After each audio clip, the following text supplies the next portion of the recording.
Nang huli kong makita ang aking asawa na nangaliwa, wala na ang aking anino sa malaking villa. Isang masining na kahon na lamang ang nakalagay sa mesa.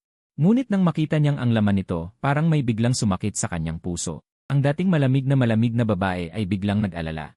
Ngunit sa oras na yon, biglang tumunog ang telepono ng asawa. Makinig, natagpuan namin ang dugo ng iyong asawa sa lambak. Pakiusap, dumaan ka upang kilalanin ang mga labi ng namatay. Ginoong Shen, ang iyong nakatakdang peking kamatayan ay naayos na namin. Ito ang kasunduan, pakiusap pirmahan mo ito. Nakatingin ako sa kasunduang itinulak sa aking harapan. Kliyente, Shen Mubay, paraan ng pagkamatay. Namatay sa aksidente sa pagbagsak mula sa bundok, walang natirang hayop. Oras ng pagkamatay, 1 linggo mula ngayon.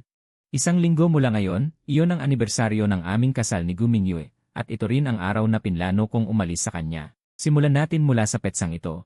At tapusin natin ito mula sa petsang ito. Una, tapusin ang kasunduan. Sakto namang nag-broadcast sa balita ang espesyal na panayam kay Gu Mingyue. Tinanong ng host, Ginoong Gu, napakabata at matagumpay. Ano ang iyong sikreto sa tagumpay? Itinaas ni Gu Mingyue ang kanyang kaliwang kamay, itinuturo ang singsing sa kanyang walang pangalan na daliri at sinabi, ang sikreto ay mayroon akong mabuting asawa. Nagulat ang host, akala ko ibabahagi mo ang tungkol sa analisis at plano para sa hinaharap ng industriya. Hindi iyon mahalaga. Ang lahat ng aking kayamanan ay hindi kasing halaga ng isang hibla ng buhok ng aking asawa. Talagang naiinggit ako sa iyong asawa. Sa kamera, tumingin si Gu Mingyue na parang hindi niya naintindihan. At pagkatapos ay ngumiti siya sa kamera at sinabi, pasensya na, kailangan kong itigil ang panayam sandali. Malapit na ang oras. Gusto kong gamitin ang inyong live na kamera upang sabihin ang isang bagay sa aking asawa. Sige, Ginoong Gu, sabihin mo. Ang boses ni Gu Mingyue ay naging mas malambing. Mubay, medyo mahuhuli ako sa pag-uwi. Pag-uwi ko, gagawa ako ng iyong paboritong sweet and sour ribs. May ilang mga babae sa paligid na nagtipon upang manood ng live sa malaking screen. Nang makita ito, sabay-sabay silang naglabas ng mga tunog ng inggit. Lahat ay mga tunog ng inggit, tanging ako na mismong sangkot ang nagbiro at humila ng aking labi. Lahat ng tao ay naniniwala na ako ay nagligtas ng kalawakan sa nakaraang buhay, at siya ay nagkaroon ng isang napakabait na asawang tulad ni Gu Mingyue na bihira lamang mangyari sa loob ng 100 taon. Akala ko rin noon. Ngunit walang nakakaalam na si Gu Mingyue ay may ibang lalaki sa labas. 5 taon na kaming kasal at siya ay may kanya ng 4 na taon at kalahati. Tuwing sinasabi niyang siya ay aalis para sa isang business trip, talagang pupunta siya sa kanyang ibang lalaki at nagkakaroon pa sila ng mga masayang sandali. Naalala ko pa noong unang beses kong makita ang mga video na yon, parang tinusok ng 1,000 karayom ang aking puso, hinila at tinusok muli. Hanggang sa huli, puno ng butas at sira-sira. Naalala ko rin noong nag-aaral ako, pinagtatawanan ako ng mga masamang estudyante, at si Gu Mingyue, bilang class president, ay tumayo para sa akin. Tinuruan niya ang mga masamang estudyante. Sinabi niya sa akin, huwag kang matakot, ako ang bahala sa iyo sa hinaharap. At isang beses, habang nagmamaneho kami, may isang malaking truck na nawala ng kontrol at tumama sa amin. Ang unang reaksyon ni Gu Mingyue ay tumalon upang protektahan ako, at siya ay nanatili sa ospital ng higit sa 6 na buwan, halos naging vegetable. Pagkagising niya, ang unang tanong niya ay, Mubay, okay lang ba siya? Nang makuha ang kumpirmasyon mula sa nurse, siya ay nakahinga ng maluwag. Mubay, okay lang, mabuti na lang. Nakapagpahinga ako, at mula noon, tuluyan na akong nahulog sa pagmamahal sa babaeng ito na mahal ako. Ngunit hindi ko maintindihan kung paano si Gu Mingyue ay kayang mahalin ako habang sabay na nakikipagtalik sa ibang lalaki. Ganoon ba siya ka-bored? O may tiwala siya na hindi ko ito malalaman? Hindi ko siya mahuhuli. Hinawakan ko ang walang pangalan na singsing sa papel at inalis ito. Sa tabi ng kalsada, nakakita ako ng isang may kapansanan na nagmamasid. Sa harap niya, may isang sirang mangkok na may kaunting barya. Inilagay ko ang singsing dito. Ibigay mo ito at ipagbili. Ang perang makukuha mo ay gamitin para bumili ng bahay. At gumawa ng kaunting negosyo. Ang may kapansanan ay labis na nagpapasalamat. Sa totoo lang, medyo maingat ang aking mga salita. Ang singsing na ito ay gawa ni Gu Mingyue. Ang disenyo ay espesyal na in order. Ang mga diamante dito ay nagkakahalaga ng higit sa 10 milyon. Ngunit ngayon, ayaw ko na ito. Kung ang wedding ring ay sumasagisag sa pag-ibig at katapatan, ano ang halaga ng aking wedding ring? Ngayon, wala na itong halaga. Tumunog ang telepono. Si Gu Mingyue ito. Mubay, nasaan ka? Bakit wala ka sa bahay? Ang tono niya ay puno ng galit. Parang talagang nag-aalala siya sa akin. Sabi ko lang, naglalakad-lakad lang ako. Nasaan ka ngayon? Agad akong pupunta sa'yo. Huwag na, pauwi na ako. Pero gusto kong makita ka agad. Dumating si Gu Mingyue ng mabilis, hindi pa umabot ng 5 minuto. Mabilis siyang bumaba ng sasakyan at humagulgol sa aking mga bisig. Si Mubay ay hindi alam kung bakit. Isang araw lang tayong hindi nagkita, miss na kita. Yumuko ako. Nakita ko ang ilang pulang marka sa paligid ng kanyang leeg. Sariwa pa at may mga bakas ng ngipin. Amoy lalaki pa siya. Nalaman kong bago siya pumunta sa interview, kakababa lang niya mula sa kama ni Fujai. Si Guminyu ay humawak sa aking daliri. Bigla siyang nagtanong ng may gulat, Mubay, nasaan ang iyong wedding ring? Agad kong inalis ang aking kamay mula sa kanyang palad. Siguro nawala ko lang ito nang hindi ko namamalayan kanina. Agad na kinuha ni Guminyu ang telepono para tumawag. Agad kong pinapahanap ito. Umiling ako. Huwag na, isipin na lang na nawala na. Paano mo naman basta-basta na lang ito mawawala? Ang singsing na ito ay ating wedding ring. Ito ang simbolo ng ating pag-ibig. Simbolo ng pag-ibig. Ang ating pag-ibig ay matagal nang nawasak sa kanyang paulit-ulit na pagtataksil. Umiti ako. Isang galaw lang ito, hindi ito makapagpapatibay ng pag-ibig. Sabi ni Guminyu, ang diamante ang pinakamahirap na bagay, kumakatawan ito sa aking walang hanggang pag-ibig sa'yo. Kung isang araw pagtataksilan mo kami, hindi mangyayari. Sinasabi ko lang kung, tumingin si Guminyu sa aking mga mata at taos pusong nagbigay ng sumpa. Kung pagtataksilan kita, hayaan mong ako'y mamatay ng masakit. Inilayo ko ang aking mukha, ayaw kong makita ang kanyang ginagawang drama. Noong mahal ko pa siya. Kung marinig ko siyang seryoso na nagbitiw ng ganitong sumpa, agad akong lalapit at tatakpan ang kanyang bibig, at baka isipin kong sobra na ako. Pinilit ko ang aking asawa na magbitiw ng sumpa, pero ngayon hindi ko na siya mahal, ang salitang ito ay parang isang biro. Mubay, niyakap ako ni Guminyu mula sa likod at medyo may pagdaramdam na sinabi. Bakit parang may mali sa iyong emosyon kamakailan? Parang naging malamig ka sa akin. Baka masyado akong abala at walang oras para sa'yo. Nagalit ka ba sa akin? Sinabi ko ba? Bitawan mo ako. Hindi ko siya bibitawan. Mas hinigpitan pa ni Guminyu ang kanyang yakap. Susunod na linggo ang anibersaryo ng aming ika-5 taon ng kasal. Mubay, may inihanda akong sorpresa para sa'yo. Habang sinasabi ito, tumunog ang kanyang cellphone. Agad na binitiwan ni Guminyu ako. Kinuha ang cellphone at sumilip. Mula sa aking pananaw, nakita kong umiti si Guminyu na may nakakalokong ngiti. Ang kanyang tingin sa screen ay agad na naging malungkot. Mabilis siyang nag-reply at medyo humingi ng tawad sa akin. Mubay, may bigla ang urgent na bagay sa kumpanya. Kailangan kong pumunta roon. May kaunting pangamba sa aking puso. Kailan ka babalik? Niyakap ni Guminyu ang aking baywang at itinaas ang kanyang ulo upang mag-iwan ng halik sa aking baba. Baka hindi na ako makabalik ngayong gabi. Babalik ako bukas ng umaga. Dadalhan kita ng paborito mong almusal, okay ba? Umalis si Guminyu. Nasa sofa sa sala ang kanyang tablet. Kinuha ko ito. Nakita kong nakasince pa ang kanyang WeChat. 2 minuto na ang nakalipas, may isang lalaking tinawag na maliit na aso ang nagpadala sa kanya ng larawan. Sa larawan, ang lalaki ay isang kamay na ibinababa ang kanyang shirt, na nagpapakita ng 7 pirasong ibis sa ilalim ng ibis ay may mga linya ng isda.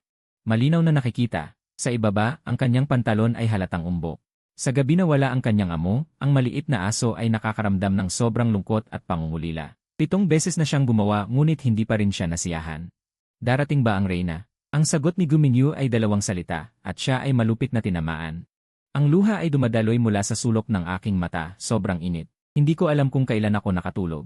Tanging naaalala ko sa aking panaginip ay ang mga eksena ng isang lalaki at isang babae na nag-uusap. Ang mukha ng babae ay si Guminyu. Naramdaman kong nanginginig ang aking cellphone. Nang buksan ko, ito ay isang video. Ang mga eksena sa video ay eksaktong katulad ng sa aking panaginip. Ang lalaki at babae ay masigasig na nag-uusap kahit nahigit pa sa inaasahan. Ang mukha ni Guminyu ay baluktot dahil sa pagnanasa. Naramdaman kong labis na totoo. Nakita mo na ba siya sa ganitong estado? Sabi niya, ako lang ang makapagpapasaya sa kanya. Ang maikling video na 1 minuto ay mabilis na natapos. Pagkatapos ay nagsimula na naman ang bagong ikot. Ang huling piraso ng kalungkutan ay nawala, at pagkatapos ay tuluyan ko na itong itinaboy mula sa aking puso, kasama ang kasunduan sa diborsyo. Noong nakaraan, inutusan ko ang abogado na ayusin ito at inilagay ang kasunduan sa diborsyo sa isang magarang kahon ng regalo at ipinadala ito sa pribadong paraan. Si Guminyu ay bumalik lamang kinabukasan ng tanghali, may dalang almusal. Sabi ko kay Mubay, tinutupad ko ang aking salita. Dala ko ang paborito mong almusal. Masaya ka ba? Tumugon ako ng walang gana. Ngayon tanghali na, lampas na sa oras ng almusal. Tumingin si Guminyu sa akin, bahagyang nag-aalala sa aking mukha. Lumapit siya at niyakap ang aking baywang, nag-aamo. Bakit hindi ka masaya? Sabihin mo sa akin, ako ang bahala sa'yo. May dala siyang amoy ng tamang ginhawa mula sa pagtulog, halo ng amoy ng lalaki na lalong nagpalala sa aking pakiramdam. Itinulak ko ang kanyang kamay at lumayo. Wala. Kagabi, nanood ako ng isang napaka-emosyonal na pelikula. Si Guminyu ay nag-alala at hinawakan ako. Huwag ka nang manood mag-isa. Hintayin mo akong samahan ka. Samahan mo akong manood. Ibinigay niya ang kanyang oras sa kanyang ama. Bigla akong nagtanong sa kanya, mayroon ka bang oras para samahan ako? Itinuro ni Guminyu ang magarang regalo at sorpresa. Mubay, ito ba ay para sa akin? Tumango ako. Hindi mo ba sinabi na mayroon kang sorpresa para sa ating ikalimang anibersaryo ng kasal? Naghanda ka ng isang sorpresa para sa akin. Nag-isip si Guminyu at tumango ng may magandang disposisyon. CJ, sa oras na yon, sabay nating bubuksan ang mga sorpresa para sa isa't isa. Mas magiging makabuluhan ito. Bigla akong naghangad na makita. Nalaman ni Guminyu na ako ay pumanaw at nakita ang kasunduan sa diborsyo na may komportableng ekspresyon. Mali ang pagkakaintindi o sorpresa. Pinakalma ako ni Guminyu at sinabi, narinig kong may magandang pelikula kamakailan. Sasamahan kita. Ayaw kong pumunta. Pero ang sinasabi ni Guminyu na sinehan ay katabi lang ng dati naming paaralan. Dito unang nagkumpuni si Guminyu sa akin. Noong estudyante pa kami, sa likod ng paaralan, nagdaan kami ng napakaraming romantikong at sweet na sandali. Nakita namin ang mga araw ng aming pinakamamahal. Dahil nagsimula kami doon, ayos lang na doon din kami magtapos. Pagdating sa sinehan, medyo marami na. Si Guminyu ay nakahawak sa aking braso. Parang isang maliit na babae na umaasa sa akin. Hanggang sa makaupo kami, maingat niyang tinanggal ang aking jacket. Hawak niya ito sa kanyang kamay. Nagsimula na ang pelikula sa malaking screen. Isang lalaki ang lumapit sa akin at mahinang nagsabi, pasensya na. Nasa loob ang aking upuan, pakiusap, pakilusin. Naka-off na ang ilaw ng sinehan. Sa unang pagkakataon, hindi ako nakareact. Agad akong nagbigay daan sa kanya hanggang sa makita kong lumampas siya sa akin. Lumampas din siya kay Guminyu at sa huli ay umupo sa tabi ni Guminyu. Bigla akong nakarealize.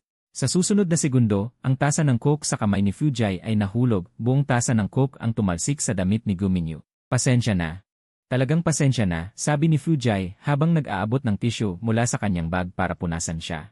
Ngunit habang pinupunasan, nagkamali ng posisyon. Maliwanag na siya ang dapat punasan. Ngunit ang kamay ni Fujay ay patuloy na bumababa. Sa kanyang malupit na pagpisil, malamang na naramdaman ko ang pag-igting ng katawan ni Guminyu sa aking mga bisig. Tumingin ako kay Guminyu sa kanyang posisyon. Patuloy na pinupunasan ni Fujay. Miss, baka gusto mong samahan kita sa isang palda. Hindi na, ang kanyang boses ay tila humina. Nagsimula na ang pelikula. Isang animated na pelikula, napaka-cute ng mga hayop. Napaka-nakakatawa ng kwento, ngunit wala akong nakikita. Nang umabot na sa 10 minuto ang pelikula. Biglang tumayo si Guminyu. Si Mubay, hindi alam ng manager kung anong merienda ang gusto mo. Pupunta ako para tingnan. Matapos umalis si Guminyu, tumayo rin si Fujay at sumunod sa labas. Nang dumaan siya sa tabi ko, bahagyang umiti si King Lee at sinulyap ako. Parang sinasabi ng tingin na yon, tingnan mo, pinili pa rin niya ako. 5 minuto ang lumipas. Naka-receive ako ng text. Sa banyo ng mga babae. Mabilis akong lumabas mula sa sinehan. Pumunta ako sa banyo sa pasilyo. Sa unang cubicle ng banyo ng mga babae, narinig ang mga pigil na ungol ng isang lalaki. At ang mga pakiusap ng isang babae. Walang kaalam-alam ang lalaki, habang ang boses ng babae. Mas pamilyar na sa akin. Halos parang nakatayo ako sa lupa, hindi makagalaw. Lalong lumalakas ang ingay sa cubicle. Sumigaw ang babae ng matinis at pagkatapos ay may hindi malinaw na boses na nagsabi. Dahan-dahan lang, huwag kang magpahalata. Reyna, hindi mo alam kung gaano ako kami sa'yo. Ayaw ko lang makita kang kasama siya. Bahagyang lumamig ang boses ni Guminyu. Sa ibang bagay, maaari akong sumang-ayon pero ang atin ay hindi dapat malaman ni Mubay. Makikita kita mamaya, okay? Okay, naiintindihan ko na.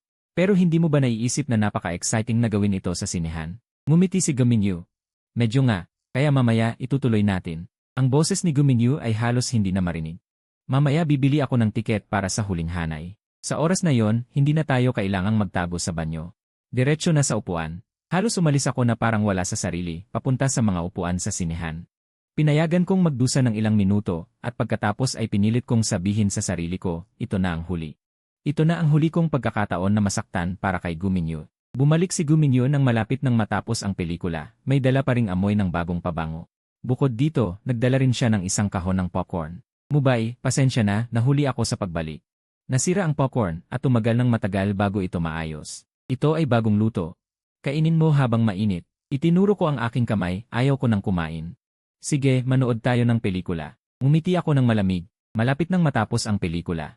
Siyang dahilan kung bakit hindi maayos ng matagal ang makina ng popcorn. Ang 3 oras na ito. Naghintay ka lang sa kanya na ayusin ito. Tumayo ako at umalis. Si Guminyu ay may hawak na aking coat at popcorn at humabol sa akin. Mubay, ano bang mali ang nagawa ko? Sabihin mo na lang sa akin. Dapat ba akong maging mabuti? Huwag mo akong baliwalain. Natatakot ako. Natatakot ako na hindi mo ako mahal. Lumiko ako at tumingin sa kanyang mga mata. Siyang unang nagtaksil sa ating relasyon. Siya ang nagsabi ng isang bagay ngunit iba ang ginawa. Siya talaga. Hindi niya ako pinahalagahan. Kung ganon, ibabalik ko na ang puso ko. At ang aking sarili. Nagbigay ako ng isang piraso ng aking damit sa peking kamatayan, pinunit at sinira. Pagkatapos, kinagat ko ang aking daliri at pinahid ang dugo dito. 1 linggo mula ngayon. Makakatanggap siya ng damit na may dugo. At ako ay tuluyan ng aalis sa kanya. Mubay, bakit hindi ka nagsasalita? Huminga ako ng malalim at tahimik na sinabi, medyo pagod lang. Sige, umuwi na tayo at magpahinga. Sa daan pa uwi, si Guminyu ay patuloy na sumusubok na makipag-usap sa akin, nagkukwento ng mga biro. Ngunit sinabi ko lang, medyo pagod ako, gusto kong matulog ng kaunti. Dito lang siya tumigil at umuwi. Si Guminyu ay naghatid sa akin sa kwarto. Tinanong ko siya, kailangan mo bang pumunta sa opisina para sa trabaho ngayong gabi? Sumagot si Guminyu, may ilang bagay pa. Hindi ko natapos kahapon, kailangan kong mag-overtime ngayong gabi. Sige, mabilis ka na. Nakatalikod ako sa kanya at humiga. Pagkatapos ng utos, si Guminyu ay nanatiling nakatayo. Parang napansin niya na may hindi tama, ngunit hindi niya alam kung ano ang mali. Bigla akong nag-isip na magpatawa. Lumiko ako at sinabi kay Guminyu, ngayong gabi, maaari bang huwag kang magtaas? Malinaw na nakahinga ng maluwag si Guminyu. Kailangan pa rin siya ni Shen Mubay. Kailangan pa rin siyang pigilin at makipag-ugnayan. Ibig sabihin, hindi siya nakapansin ng anuman. Maamo ang sinabi ni Guminyu, Laugong, ayos na ang lahat ngayong gabi. Maraming mga mataas na opisyal ang naghihintay sa akin. Sa susunod na linggo, hindi ba't anibersaryo ng kasal ni Wu Zuang? Gusto kong magdaos ng isang malaking seremonya upang malaman ng buong Haishe ang tungkol dito. Ikaw ang pinakamamahal kong lalaki sa buong buhay ko. Isang malaking seremonya. Umiti ako. Mas magiging kapanapanabik yon. Sige, umalis ka na. Napakabait talaga ng asawa kong Mubay. Sige, aalis na ako. Malapit na ang oras, hindi ko sila dapat patagilid. Hindi ko sila dapat patagilid o siya lang ba? Mabilis na umalis si Guminyu. Muling umingay ang tablet sa sofa. Nakipag-ugnayan na naman sila. Naghahanda ka na ba? Nagpadala si Fujai ng isang larawan. Ngayon, hawak niya ang kanyang mga kamay gamit ang sinturon at may isang pang-whip sa tabi ng kanyang mga paa. Nakneel siya sa lupa, parang nakatali ngunit gustong lumaban, nakatingin siya sa kamera. May nakakaakit na ngiti. Agad akong nahulog. Pinatay ko ang tablet. Pagkatapos, sinimulan kong ayusin ang mga bagay ko hanggang sa makuha ko ang isang lata mula sa kabinet at sinunog ito. Kinabukasan ng umaga, nagising ako sa tunog ng pagpasok ni Guminyu. Mukhang galit siya. Mubay, ang aming singsing sa kasal, ay tila na ibenta na sa isang pawn shop. Medyo nadismaya ako. Paano niya ito natagpuan? At nagbenta lang siya ng 10,000. Talagang nasira ang aming singsing. Lumapit siya at hinawakan ang aking kamay. Gusto niyang ibalik ang singsing sa akin. Ngayon, ibabalik na ito sa may-ari. Hinila ko ang aking kamay. Tumanggi akong isuot ang singsing. Medyo naguguluhan si Guminyu. Mubay, anong nangyari sa'yo? Medyo tumaba ako kamakailan. Hindi na akma ang sukat ng singsing. Hindi ko na ito masusuot. Ngumiti si Guminyu. Walang problema, kukunin ko ito sa pawn shop para ayusin ang sukat. Bahala ka. Yung pulubi na nagbenta ng singsing, hindi mo ba siya pinahirapan? Muli akong niyakap ni Guminyu. Huwag kang mag-alala, alam ko na mabait ang asawa kong Mubay, hindi siya makapanood ng mga pulubi na nagdurusa. Hindi ko siya pinanagutan, bigyan mo na lang siya ng kaunting pera. Nasa isip ko ang cellphone ko, sinagot ko, magandang araw, Ginoong Shen Mubay. Kami ay mula sa kumpanya ng Peking Kamatayan, naayos na namin ang bagong li ayon sa iyong nais. May oras ka bang dumaan para kunin ito? Ipadala mo sa akin ang tamang address, ipadadala ko ang lokasyon sa iyong cellphone mamaya. Tama, pwede bang bumili ng tiket gamit ang bagong i? Huwag kang mag-alala, pwede. Sige, salamat. Nang matapos ang tawag, biglang nag-alala si Guminyu. Anong bagong i at tiket? Uwi ka ba? Saan ka pupunta? Dati, masaya akong yakapin siya, pero ngayon, parang hindi ako komportable. Pinilit kong humiwalay sa kanyang yakap, lumayo ng kaunti, at nagkaroon kami ng distansya. Mas nag-alala si Guminyu, nagmadali siyang humabol, Mubay, gusto mo bang magbakasyon? Sa susunod na linggo, itutulak ko ang lahat ng trabaho, at makakasama lang kita. Huwag kang magalit, huwag mo akong iwan, okay? Parang ang puso ko ay nagyelo. Ngayon, ang taong humihiling sa akin na huwag umalis ay iba sa taong nakikita ko sa video kasama si Fujai. Alin ba ang tunay na Guminyu? Hindi ko na alam pero wala namang pakialam. Malapit na akong umalis sa kanya ng tuluyan, kahit ano pa ang mangyari, wala itong epekto. Sabi ko ng malamig, sobra kang nag-isip, hindi ba't may anibersaryo ng kasal at isang seremonya? Pero hindi pa rin naniniwala si Guminyu. Patuloy pa rin siyang humahabol sa akin, pero ano bang sinabi mo tungkol sa bagong i? Anong i ang inaasikaso mo? Sinabi mo rin na bibili ka ng tiket. Isang kaklasiko na wala ang kanyang yi. Walang paraan para makabili ng tiket, kailangan niyang mag-reapply. Sino ang kaklase mo? Hindi mo siya kilala ko lahat ng mga kaklase mo. Nagbago ako ng usapan. Tinanong ko siya, huwag mong sabihin ang tungkol sa akin, natapos mo na ba ang trabaho kagabi? Halos tapos na. Hindi pa natatapos ang usapan, tumunog na naman ang telepono. Nasanay na rin ako sa ugali ni Fujay na basta-basta na lang tumatawag at kinukuha siya. Basta't anuman ang mangyari. Siguradong aalis si Guminyo. Buti na lang at umalis na ako, umupo sa sofa at naghintay. Narinig ko si Guminyo na mahina ang boses, hindi ba't sinabi na nandito ako sa bahay? Huwag mo akong tawagan. Sa telepono, narinig ang boses ng isang lalaki. Maingat siyang tumingin sa akin, may pag-aalinlangan na nilagyan ng dila ang kanyang labi, parang sinasabi na pupunta ako sa'yo. Nang matapos ang tawag, medyo nahirapan si Guminyo na nagsalita, si Mubay, may problema pa sa kumpanya. May kaunting natirang problema kagabi. Tumango ako, sige, umalis ka na. Muli, nagmamadaling umalis si Guminyo. Hawak ko ang cellphone, naghihintay akong makita. Ang ipinadala ni Fujay ngayon ay isang video na labis na nakakabigla. Hindi ako nagkamali, mabilis ang mensahe ni Fujay. Ngayon, isang larawan nito, isang medical check-up form nakasulat dito. Pasyente, Guminyo, 4 na linggong buntis, kailangan ng pagpapalaglag. Kagabi sa sinehan, masyadong malaki ang nangyari. Medyo nagkaroon ng pagpapalaglag ang bata. Sabi ng ospital, kailangan si Guminyo na pumunta sa ospital para sa pagsusuri. Pasensya na, Ginoong Shen, ang asawa mo ay muli sa akin ngayon. Buntis si Guminyo. Nabuntis siya ng anak ni Fujay. Hawak ko ang cellphone, tinitingnan ang resulta ng pagsusuri. Matagal akong hindi nakagalaw. Nakalimutan kong sabihin sa'yo, sa susunod na linggo, siya rin ay sa akin. Pumayag siyang samahan ako sa bakasyon sa Hawaii, upang ipagdiwang ang pagkakaroon namin ng sanggol. Ngayon, lumabas siya, tumawag ka. Maghanda ka na. Halos sabay, tumunog na ang cellphone ko. Huminga ako ng malalim at sinagot ito. Nahihiya si Shen Mubay. May bigla ang kailangan sa kumpanya, kailangan kong umalis. Hindi pa siya natatapos, agad ko siyang pinutol. Sige, umalis ka na. Patuloy na humihingi ng tawad si Guminyo. Shen Mubay, huwag kang mag-alala. Sa ating ika-5 anibersaryo, tiyak na babalik ako. At ang singsing na simbolo ng ating pag-ibig. Muli kong isusuot ito sa iyo sa seremonya. Guminyo, mahal mo ba ako?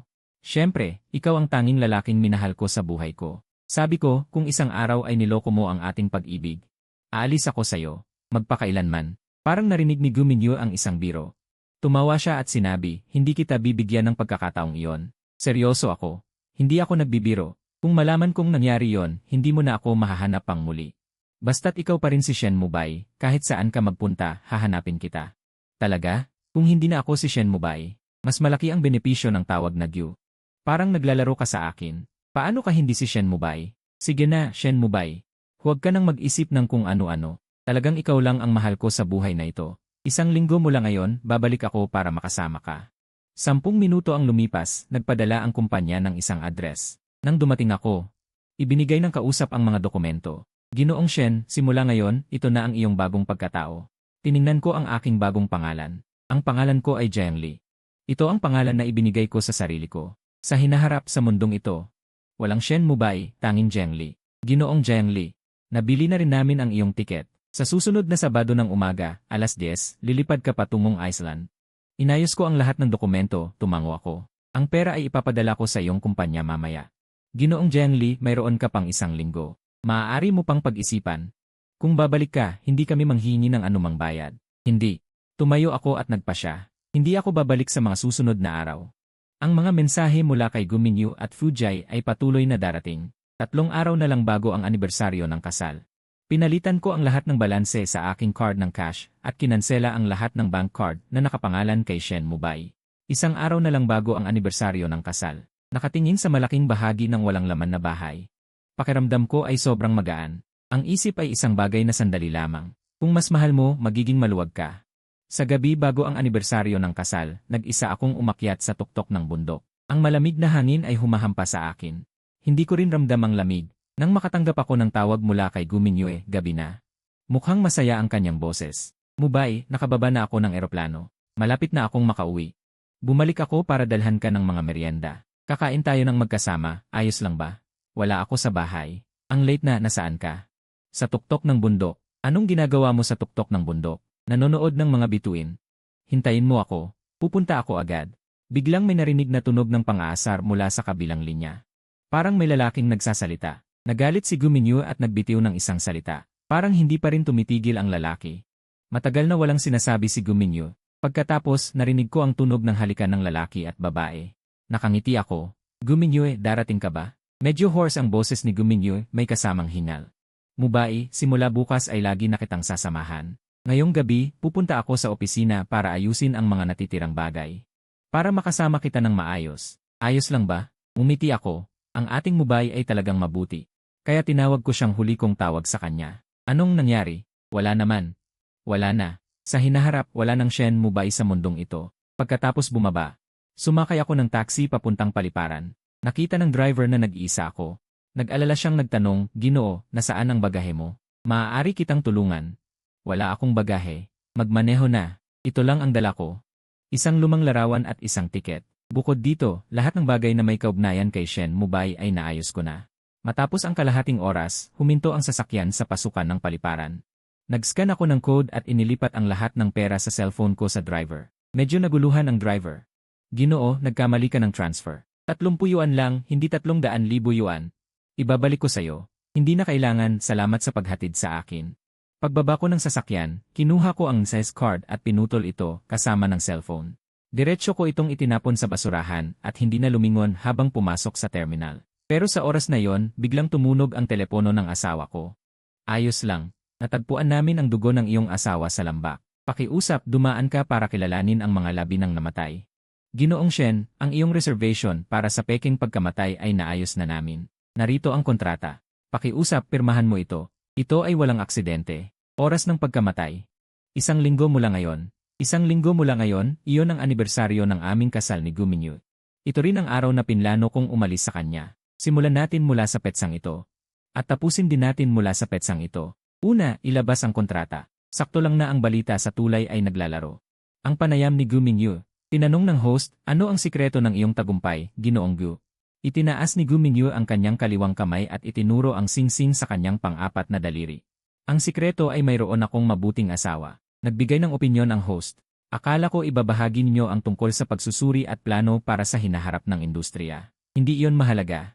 Ang lahat ng yaman ko ay hindi kasing halaga ng isang hibla ng buhok ng asawa ko. Talagang naiinggit ako sa asawan nyo. Tumingin si Guminyu sa kamera at pagkatapos ay ngumiti at sinabi, pasensya na. Pansamantalang ititigil ang panayam. Malapit na ang oras. Gusto kong gamitin ang inyong live camera. Magsasabi ako ng isang bagay sa asawa ko. Sige, Guzong, sabihin nyo. Ang boses ni Guminyu ay naging mas malambing. Mubai, medyo mahuhuli ako sa trabaho ngayon. Pag uwi ko, gagawa ako ng iyong paboritong sweet and sour ribs. Maraming mga babae sa paligid ang nagtipon upang manood ng live sa malaking screen. Nang makita ito, naglabas sila ng mga tunog ng inggit. Sana all, ang sweet ng mag-asawa na ito. Sobrang tamis nila. Naiinggit ako. Sa aking mga tainga. Puno ng mga tunog ng inggit. Tanging ako, ang taong sangkot, ang nagbiro at humila ng aking labi. Lahat ay naniniwala na ako ay nagligtas ng kalawakan sa nakaraang buhay, kaya ako nagkaroon ng ganitong magandang kapalaran. Mahirap makatagpo ng magandang asawa. Akala ko rin noon, pero walang nakakaalam. Si Guminyu ay may ibang alaga sa labas, isang maliit na tuta. 5 taon na tayong kasal. Inalagaan niya ito ng 4 na taon at kalahati. Tuwing sinasabi niyang magbibiyahe siya, talagang pupunta siya sa tuta. Nasa labas siya at nagkakaroon ng kasiyahan. Naalala ko pa noong unang beses kong nakita ang mga video na yon. Parang tinusok ang puso ko ng 1,000 karayom, hinila at tinusok muli hanggang sa huli. Puno ng sugat at sira. Naalala ko rin, noong nag-aaral ako, pinbuli ako ng mga masamang estudyante, si Guminyu bilang class president ang tumulong. Tinuruan niya ang mga masamang estudyante. Sinabi niya sa akin, huwag kang matakot, poprotektahan kita sa hinaharap. May isang pagkakataon, nagmamaneho kami nang biglang bumangga ang isang malaking truck mula sa kabila. Ang unang reaksyon ni Guminyu ay tumalon upang protektahan ako, at siya ay nakahiga sa ospital ng higit sa 6 na buwan, muntik nang maging isang gulang na tao. Pagkagising niya, ang unang tanong niya sa nurse ay, wala bang masama kay Mubai? Nang makuha ang kumpirmasyon mula sa nurse, nakahinga siya ng maluwag, ayos lang si Mubai. Nakapagpahinga na ako, at mula noon, tuluyan na akong nahulog sa babaeng ito na mahal ako. Ngunit hindi ko maintindihan, bakit si Guminyu ay kayang mahalin ako, habang walang pakialam na makipagtalik sa ibang lalaki. Ganito ba talaga siya ka-bored? O may tiwala siya na hindi ko malalaman? Hindi ko talaga siya mahahanap. Hinawakan ko ang walang pangalan na singsing sa aking daliri at inalis ito. Sa tabi ng daan, nakakita ako ng isang may kapansanan na nagmamalimos, at sa harap niya ay may isang sirang mangkok na may kaunting barya. Inilagay ko ang singsing sa loob. Ibalik mo ito at ibenta. Ang perang makukuha mo ay sapat na para makabili ng isang bahay. Ang may kapansanan ay labis na nagpapasalamat, ngunit sa totoo lang, ako ay nag-aalala. Ang singsing na ito ay idinisenyo ni Gu Mingyu mula sa ibang bansa, isang pribadong disenyo. Ang mga diamante dito ay nagkakahalaga ng higit sa 10 milyon, ngunit ngayon ay ayaw ko na. Kung ang singsing sa kasal ay sumasagisag sa pag-ibig at katapatan, ang aking singsing sa kasal ay sa puntong ito ay walang halaga. Tumunog ang telepono. Si Gu Mingyu ito. Mubay, nasaan ka? Bakit wala ka sa bahay? Ang tono niya ay puno ng pagkabahala, tila talagang nag-aalala siya sa akin. Sabi ko lang ng malamig, nasa labas lang ako, nasaan ka ngayon? Agad akong pupunta sa'yo. Hindi na kailangan, babalik na ako agad. Pero gusto ko talagang makita ka. Mabilis na bumaba si Gu Mingyu at sa loob ng 5 minuto, nagmadali siyang pumasok. Niyakap niya ako at hindi ko alam kung bakit, isang araw lang tayong hindi nagkita. Miss na kita. Yumuko ako at nakita ang ilang pulang marka sa paligid ng kanyang leg. Sariwa pa at may mga bakas ng ngipin, may amoy ng pabango ng lalaki sa kanya. Kaya pala, bago siya umalis para sa interview mayon. Kakatapos lang niyang bumangon mula sa kama ni Fujay. Si Gu Mingyu ay biglang nagtanong na may kaunting gulat. Mubay, nasaan ang singsing mo sa kasal? Direkta kong inalis ang kamay ko mula sa kanyang palad. Baka naiwan ko ito nang umalis ako kanina. Baka hindi ko sinasadyang nawala. Agad na tumawag si Gu Mingyu, nag-aalala. Agad akong nag-utos na hanapin ito. Umiling ako, hindi na kailangan. Isipin mo na lang na nawala na. Paano mo naman maaring basta na lang mawala yon? Ang singsing na yon ay ating singsing sa kasal. Ito ang patunay ng ating pag-ibig. Patunay ng pag-ibig. Ang ating pag-ibig ay matagal nang nasira sa kanyang paulit-ulit na pagtataksil. Umiti ako. Isang simbolo lang iyon, hindi ito makapagpapatibay ng pag-ibig. Sabi ni Gu Mingyu, ito ang pinakamahirap na bagay, kumakatawan sa aking pangako sa iyo na hindi magbabago. Kung isang araw, ikaw ay magtataksil sa atin, hindi mangyayari yon. Sinasabi ko lang kung tumingin si Gu Mingyu sa aking mga mata at taos pusong nagbigay ng sumpa. Kung ako ay magtataksil, hayaan mo akong mamatay ng masakit. Inilayo ko ang aking mukha, ayaw kong makita ang kanyang ginagawang drama. Noong mahal ko pa siya. Kung narinig ko siya na nagsasabi ng ganitong seryoso, agad akong lalapit at isasara ang kanyang bibig. Baka isipin ko pang sobra na ako. Pinilit ang sarili kong asawa na magbigay ng ganitong sumpa. Pero ngayon, hindi ko na siya mahal. Ang mga salitang iyon ay parang isang biro. Mubay, niyakap ako ni Gu Mingyu mula sa likuran at may kaunting pagdaramdam na sinabi. Bakit parang may mali sa iyong emosyon kamakailan? Parang naging malamig ka sa akin. Baka masyado akong abala at walang oras para sa iyo. Nagalit ka ba sa akin? Sinabi ko bang hindi? Bitawan mo ako.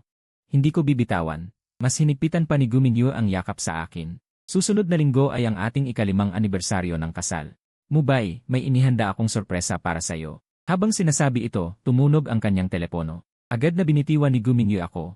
Kinuha ko ang cellphone at tinignan siya mula sa aking pananaw. Ngumiti si Gu Mingyu habang nakadikit ang kanyang mga daliri sa kanyang labi. Ang kanyang tingin sa screen ay biglang naging malungkot. Mabilis siyang sumagot at bahagyang humingi ng tawad sa akin. May biglaang mahalagang bagay sa kumpanya ni Mubay. Kailangan kong umalis ngayon. Kailan ka babalik? Yumakap si Gu Mingyu sa aking baywang at itinaas ang kanyang ulo para halikan ang aking baba. Baka hindi na ako makabalik ngayong gabi. Bukas ng umaga, dadalhan kita ng paborito mong almusal, okay ba? Umalis si Gu Mingyu. Naiwan ang kanyang tablet sa sofa sa sala. Kinuha ko ito at napansin kong nakasulat pa rin ang kanyang WeChat. 2 minuto na ang nakalipas, may isang lalaking tinawag na maliit na aso na nagpadala ng larawan. Sa larawan, ang lalaki ay nakabukas ang kanyang shirt.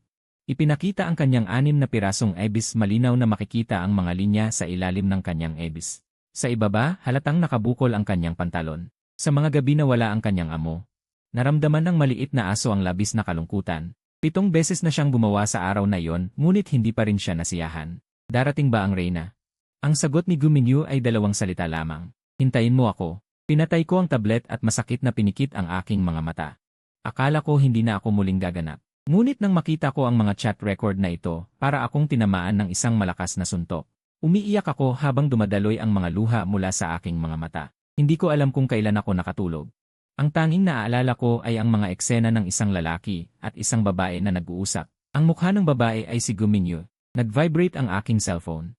Binuksan ko ito at isang video ang lumabas. Ang eksena sa video ay eksaktong katulad ng sa aking panaginip. Ang lalaki at babae ay masigasig na nag-uusap at tila may mga bagay na hindi dapat ipakita. 1 minutong video lamang. Mabilis itong natapos at nagsimula na naman ang bagong ikot, paulit-ulit. Halos pinahirapan ko ang sarili ko sa panonood ng paulit-ulit. Kailangan kong makita ng malinaw ang hitsura ni Gu Mingyue sa oras na ito upang tuluyang mawala ang natitirang pagmamahal ko sa kanya. At pagkatapos ay tuluyan ko na siyang itinataboy mula sa aking puso. Ang kasunduan sa diborsyo, dati ko nang inutusan ang abogado na ayusin ito.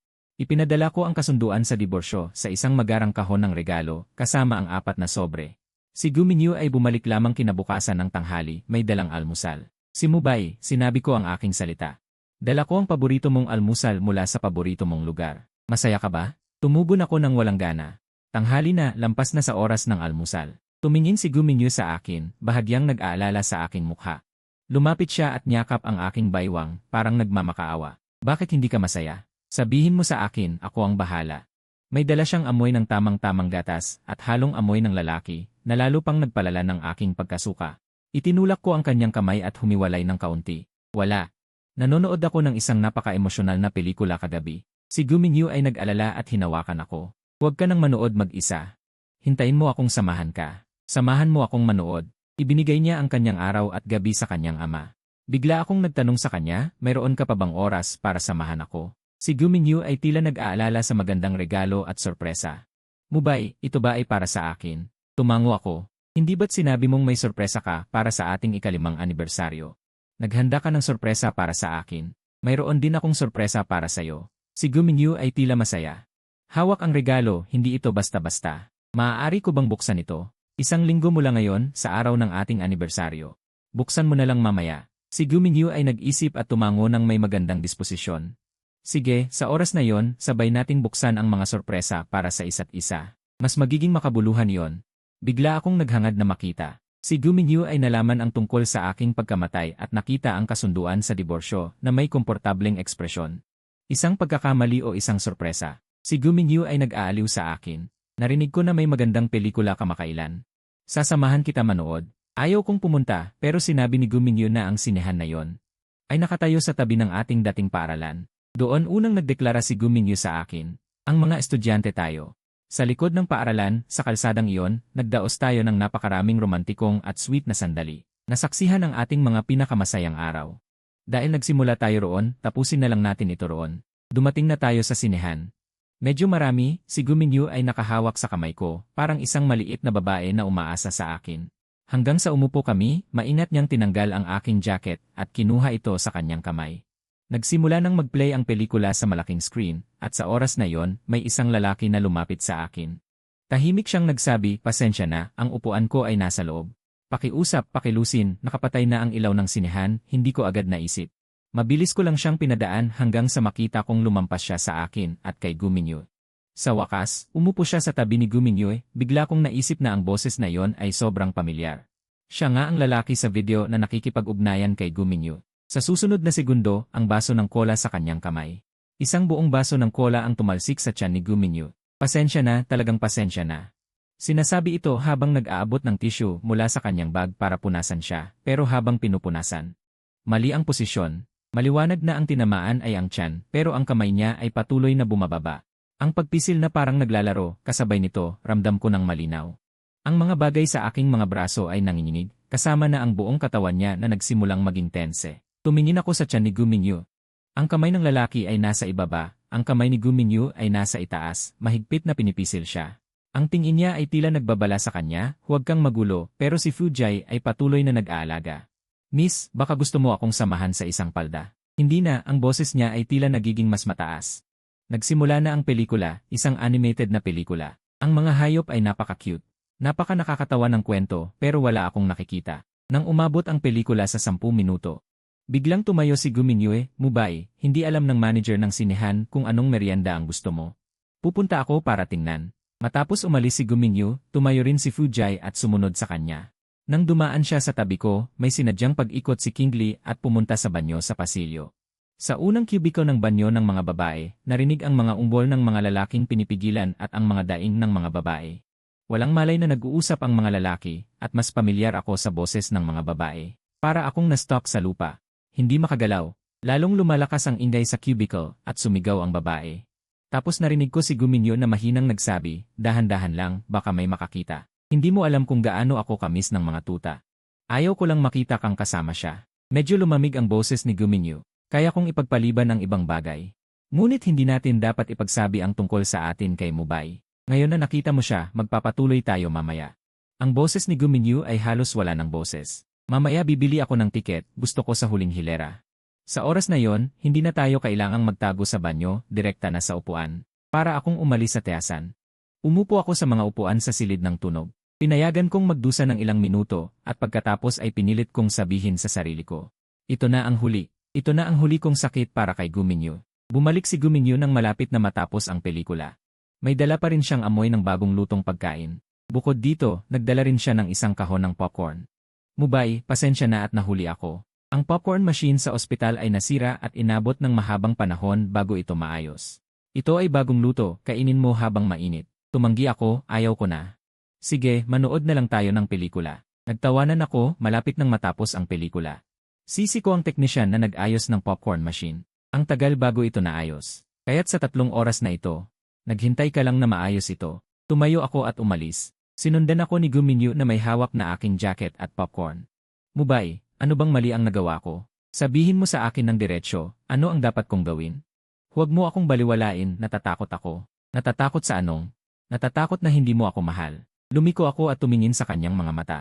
Siya ang unang nagtaksil sa ating lakas ng loob. Siya ang nagsabi ng isang bagay ngunit iba ang ginawa. Siya ang unang hindi nagpreserba sa akin. Kung ganon, ibabalik ko na ang aking puso at ang aking sarili. Nagbigay ako ng isang piraso ng aking damit sa peking patay na katawan, pinunit at sinira ito, at pagkatapos ay kinagat ang aking daliri.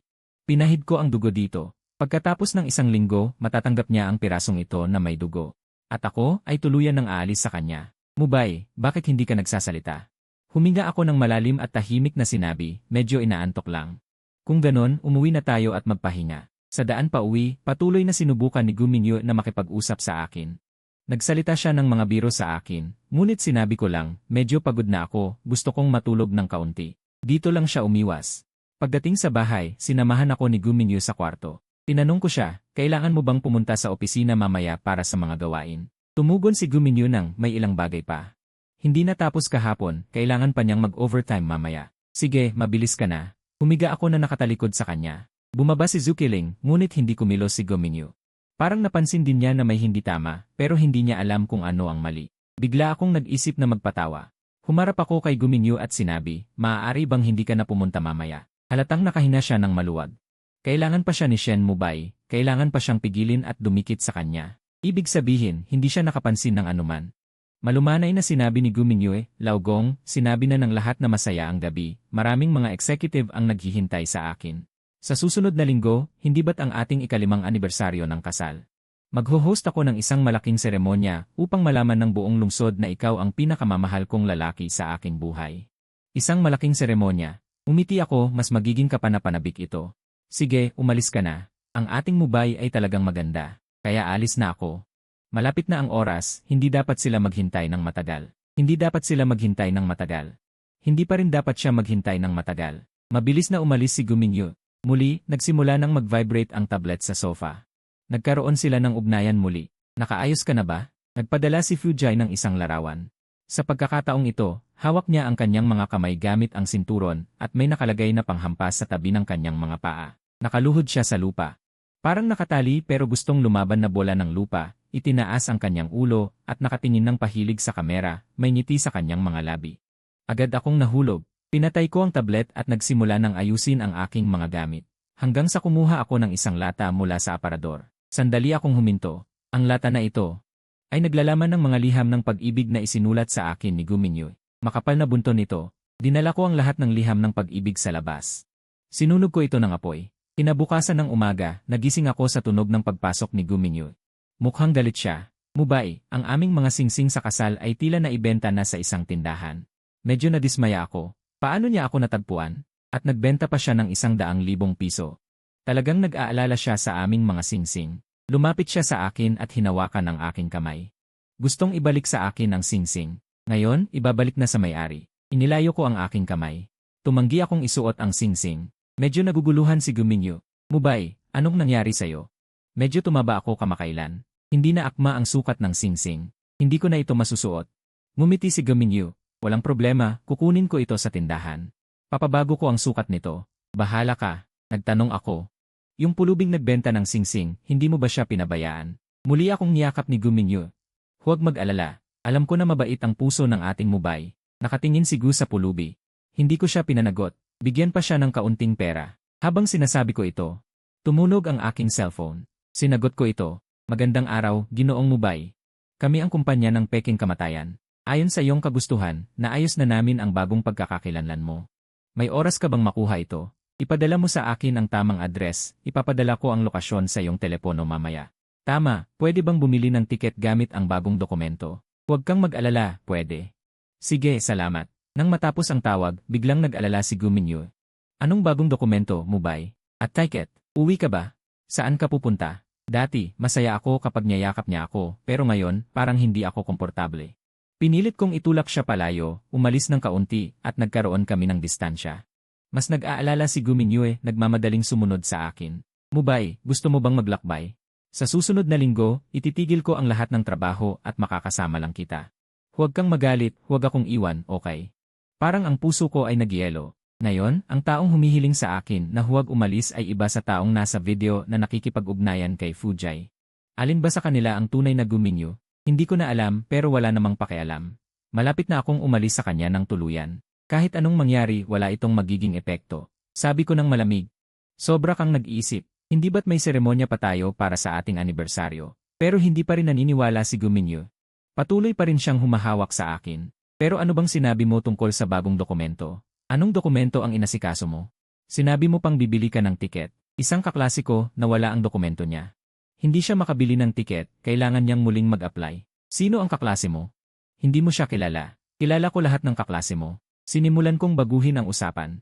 Tinanong ko siya, huwag mo nang isipin ang tungkol sa amin. Natapos mo na ba ang trabaho kagabi? Halos tapos na. Hindi pa natatapos ang usapan, nagsimula nang tumunog ang telepono. Nasanay na rin akong tawagan si Fujay kapag may balita, kahit anong mangyari. Si Gu Mingyu ay tiyak na alis. Maswerteng nakalayo na ako, nakaupo sa sofa at naghihintay. Narinig ko si Gu Mingyu na mahina ang boses na nagsasabi, hindi ba't sinabi na, nandito ako sa bahay? Huwag mo akong tawagan. Sa telepono, narinig ang boses ng isang lalaki. Maingat siyang tumingin at tila nag-aalala, nilagyan ng dila ang kanyang mga labi, pupunta na ako ngayon. Nang matapos ang tawag, si Gu Mingyu ay medyo nahirapan at nagsalita, may problema pa sa kumpanya ni Mubay. May kaunting natitirang problema mula kagabi. Tumango ako, sige, pumunta ka na. Muli, si Gu Mingyu ay nagmadaling umalis. Hawak ko ang cellphone, naghihintay na makita. Ang muling ipinadala ni Fujay ay isang video na labis na nakakabigla. Hindi ako nagkamali, mabilis ang mensahe ni Fujay. Ngayon, isang larawan ito. Isang medical check-up form na nakasulat. Pasyente, Gu Mingyu, 4 na linggong buntis, nagkaroon ng pagkalaglag. Kagabi sa sinehan, masyadong malaki ang nangyari. Ang bata ay nagkaroon ng pagkalaglag. Sinabi ng isa na dapat magmadali si Gu Mingyu sa ospital. Pasensya na, Ginoong Shen, ang asawa mo ay muli naming pag-aari ngayon. Si Gu Mingyu ay buntis. Hindi ko akalain na siya ay buntis sa anak ni Fujay. Hawak ko ang cellphone, tinitingnan ang impormasyon tungkol sa pagbubuntis. Matagal akong hindi nakagalaw. Nakalimutan kong sabihin sa iyo, sa susunod na linggo, siya rin ay pag-aari ko. Sang-ayon siyang samahan ako sa bakasyon sa Hawaii upang ipagdiwang ang pagkakaroon namin ng sanggol. Ngayon ay lumabas siya upang tawagan ka. Maghanda ka na. Halos sabay, tumunog ang cellphone ko.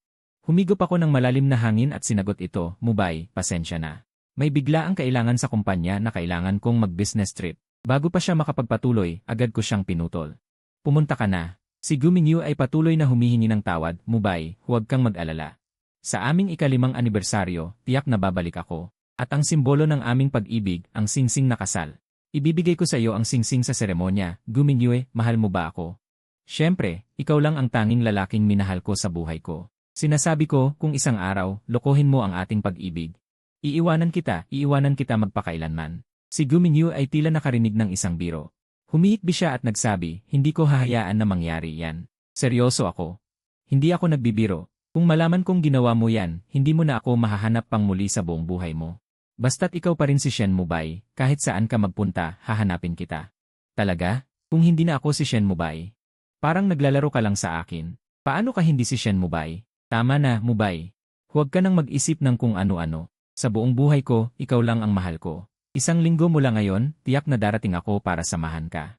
10 minuto ang lumipas, nagpadala ang kumpanya ng isang address. Nang dumating ako, ipinasa sa akin ng kabilang panig ang mga dokumento. Ginoong Shen, simula ngayon, ito na ang iyong bagong pagkatao. Tiningnan ko ang aking bagong pangalan, Zhengli. Ito ang pangalan na ibinigay ko sa sarili ko.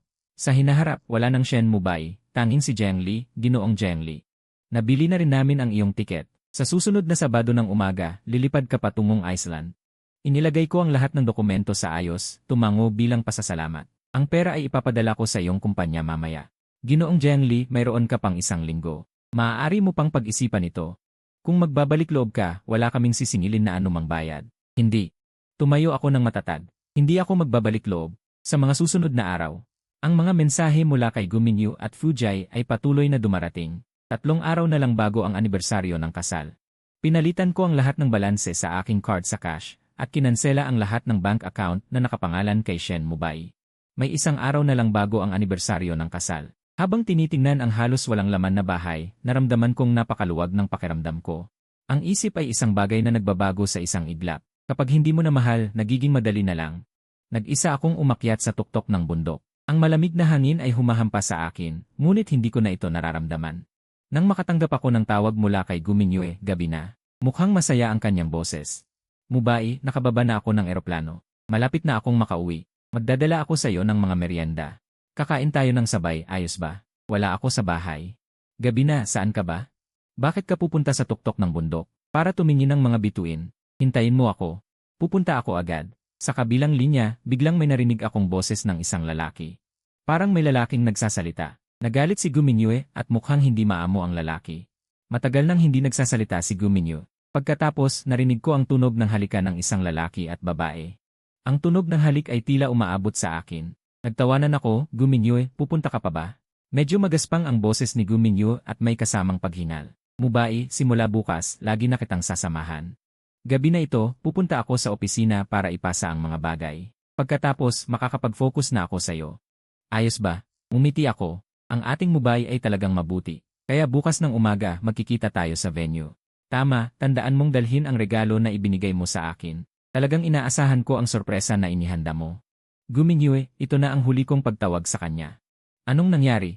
Wala na. Wala nang Shen Mubay sa mundong ito. Pagbaba ng bundok, sumakay ako ng taxi papuntang Paliparan. Nang makita ng trooper na nag-isa ako, nag-alala siyang nagtanong, Sir, nasaan ang iyong bagahe? Maaari kitang tulungan. Wala akong bagahe. Magmaneho ka na. Ang dala ko lang ay isang pasaporte at isang tiket. Kalahating oras ang lumipas, huminto ang sasakyan sa pasukan ng Paliparan. Nag-scan ako ng code. Inilipat ko ang lahat ng pera sa cellphone ko sa driver. Medyo naguluhan ang driver, Ginoo, nagkamali ka ng transfer. 30 piso lang, hindi 30,000. Ibabalik ko sa iyo. Wag na, salamat sa paghatid sa akin. Bumaba ako ng sasakyan. Kinuha ko ang Niles card, pinutol ito, at kasama ng cellphone, itinapon ko ito sa basurahan. Pagkatapos, hindi na lumingon, pumasok ako sa terminal. Sa kabilang bahagi ng Paliparan, nakaparada ang sasakyan ni Guminyu sa tabi ng kalsada. May mga salamin na may anti-dust film, kaya hindi makikita ng mga tao sa labas ang nasa loob. Pero ang pag-uga ng sasakyan ay lalong bumibilis.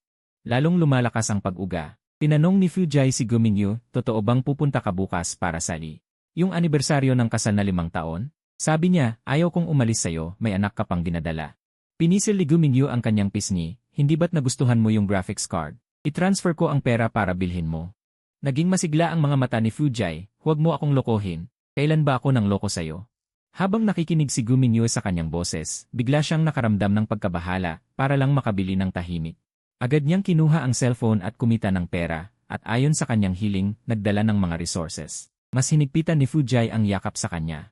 Hinalikan siya sa pisngi. Kahit nakaupo si Guminyu sa mga bisig ni Fujay at mahigpit siyang niyayakap.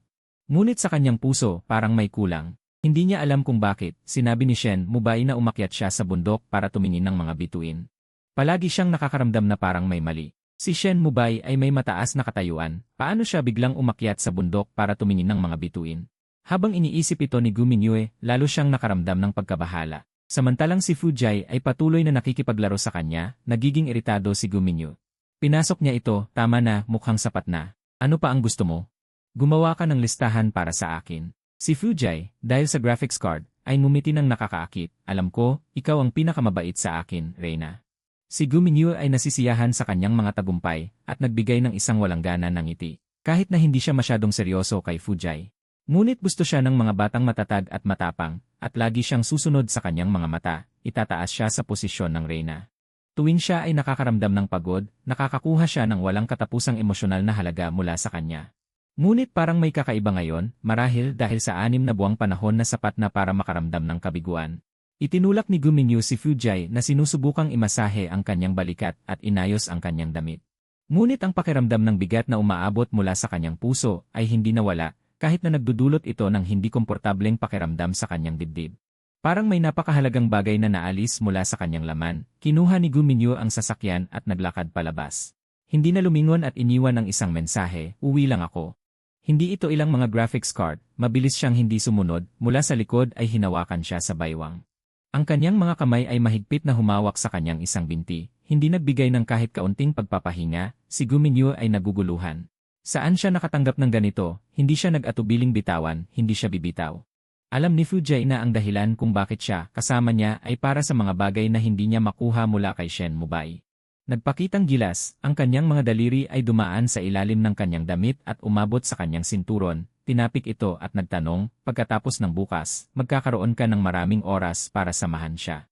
Ngunit ngayon ay kasama ako, nakita niyang hindi nagbago si Gu Mingyu, akala niya ay epektibo ang taktika, tahimik na sinabi, "Sa tuwing naiisip ko na kailangan mong makasama ang ibang lalaki.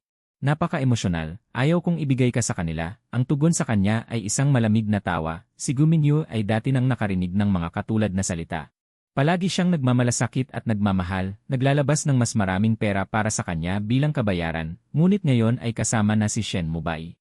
Iba na ang sitwasyon, mahigpit niyang itinulak si Fujay at pagkatapos ay lumingon. Tumingin siya sa kanya ng seryoso, "Siya ay hindi ibang lalaki, siya ay aking asawa. Hindi mo siya maaaring pag-usapan, si Shen Mubay ang kanyang kahinaan at siya ang kanyang pinakamalapit." Si Fujay ay nag-urong ng kanyang kamay, hindi masaya at mahinang nagsabi, "Hindi ko naman sinabing mali siya. Bakit, hindi ba pwedeng magselos? Dati hindi ka ganito kalupit, tama na. Sinasabi ko na, kung nakalimutan mo, ulitin ko na lang. Nais kong malinaw sa iyo ang iyong kasalukuyang pagkakakilanlan. Si Shen Mubay ay aking asawa at siya rin ang aking pinakamamahal. Ano man ang mangyari, hindi magbabago ang aking nararamdaman para sa kanya." Ang mga salitang ito ay para sa sitwasyong ito. Talagang nakakainis, iniisip ni Fujay. Siya ay isang peking kaibigan. Ngunit sa labas, wala siyang ipinakita. Sinabi lang niya na naiintindihan niya. Si Gu Mingyu ay nagpakita ng hindi pagkapasensya. Walang pag-aalinlangan siyang lumingon at umalis. Mula sa simula, hindi niya tiningnan ang kanyang reaksyon. Wala siyang pakialam sa kanyang nararamdaman. Mabilis lang ang lahat, basta't hindi siya makapunta sa harap ni Shen Mubay. Si Fujay ay nag-iisa sa kanyang lugar at hindi nag-aaksaya ng oras. Tiniyak niyang umalis siya sa opisina. Agad niyang kinuha ang kanyang telepono at nagsimulang mag-edit ng mensahe. "Ginoong Shen, pinag-isipan ko ng mabuti. Sa totoo lang, si Gu Mingyu ay buntis na, kaya hindi siya dapat masyadong abala. Sa mga susunod na araw, samahan mo siya. Sa edad mo, kung iwan mo siya, mahihirapan ka nang makahanap ng ibang babae. Huwag kalimutang isama ang screenshot ng naipadalang pera kay Gu Mingyu. Dagdagan mo na rin ang mensahe.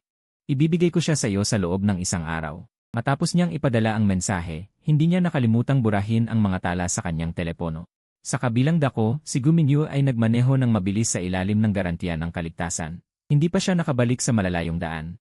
Bigla siyang nakaramdam ng hindi maipaliwanag na pagkabahala. Ito ang kanilang tahanan ni Shen Mubay, ngunit siya ang madalas na nag-aalaga. Inayos niya ang lahat ng maayos. May mga kasambahay sa villa, ngunit siya pa rin ang nag-aalaga sa mga halaman. Naglagay siya ng ilaw sa terrace sa itaas. Sinabi niya na ito ay para sa kanya. Umuwi siya mula sa trabaho sa gabi. Palagi niyang nakikita ang ilaw sa bahay na nakabukas para sa kanya, kaya alam niyang naghihintay siya. Pumasok si Gu Mingyu at napansin na ang atmosfera sa bahay ay kasing mainit at tahimik tulad ng dati. Tumingin siya sa mga bulaklak. "Hindi ko mapigilan ang isipin si Shen Mubay na nagputol ng ilang rosas na may hamog, ngunit wala akong makita sa buong bahay." Nagmumukha siyang naguguluhan at tinanong ang katulong na abala sa kanyang ginagawa, "Nasaan si Mubay?" Agad na tumigil ang mga katulong sa kanilang ginagawa at nagtinginan, tila naguguluhan. Si Gu Mingyu ay naging hindi mapagpasensya. "Hindi namin alam kung nasaan si Mubay. Mukhang umalis si Ginoong Shen kaninang hapon. Sabi ay pupunta siya sa tuktok ng bundok para tumingin ng mga bituin." Si Gu Mingyu ay biglang nagalit, "Anong oras na ba? Hindi niyo alam kung hindi siya makakauwi." Walang magawa ang iba kundi ang magpanggap na walang narinig at mahigpit na sumagot. Sabi ni Ginoong Shen, "Huwag na kaming maghintay sa kanya. Ipagpatuloy na lang ang trabaho at magpahinga na kami." Ang iba ay sabay-sabay na tumango, mukhang talagang hindi nila alam kung nasaan si Shen Mubay. Si Gu Mingyu ay biglang nagalit sa mga katulong sa bahay. Gusto niyang agad na palitan ang mga hindi masipag na katulong, ngunit ang isip niya ay nakatuon sa pagnanais na makita si Shen Mubai at makipag-usap tungkol sa kanilang anibersaryo bukas. Agad siyang umakyat sa itaas, diretso sa silid tulugan. Mubai! Masigla niyang tinawag ang kanyang pangalan habang binubuksan ang pinto, ngunit ang kanyang nakita ay isang walang laman na silid. Sa loob ng ilang sandali, walang tao sa silid. Dahil sa hangin, tanging ang mga bulaklak sa tabi ng bintana ang kumikilos. Nang dumaan ang hangin sa gilid ng salamin, nagbigay ito ng mahinang tunog. Si Gu Mingyu ay nakaramdam ng pag-aalala, ito na ang huling pagkakataon na hindi siya nakakaintindi. Bigla niyang napansin ang isang bagay sa tabi ng bedside table, isang maliit na kahon.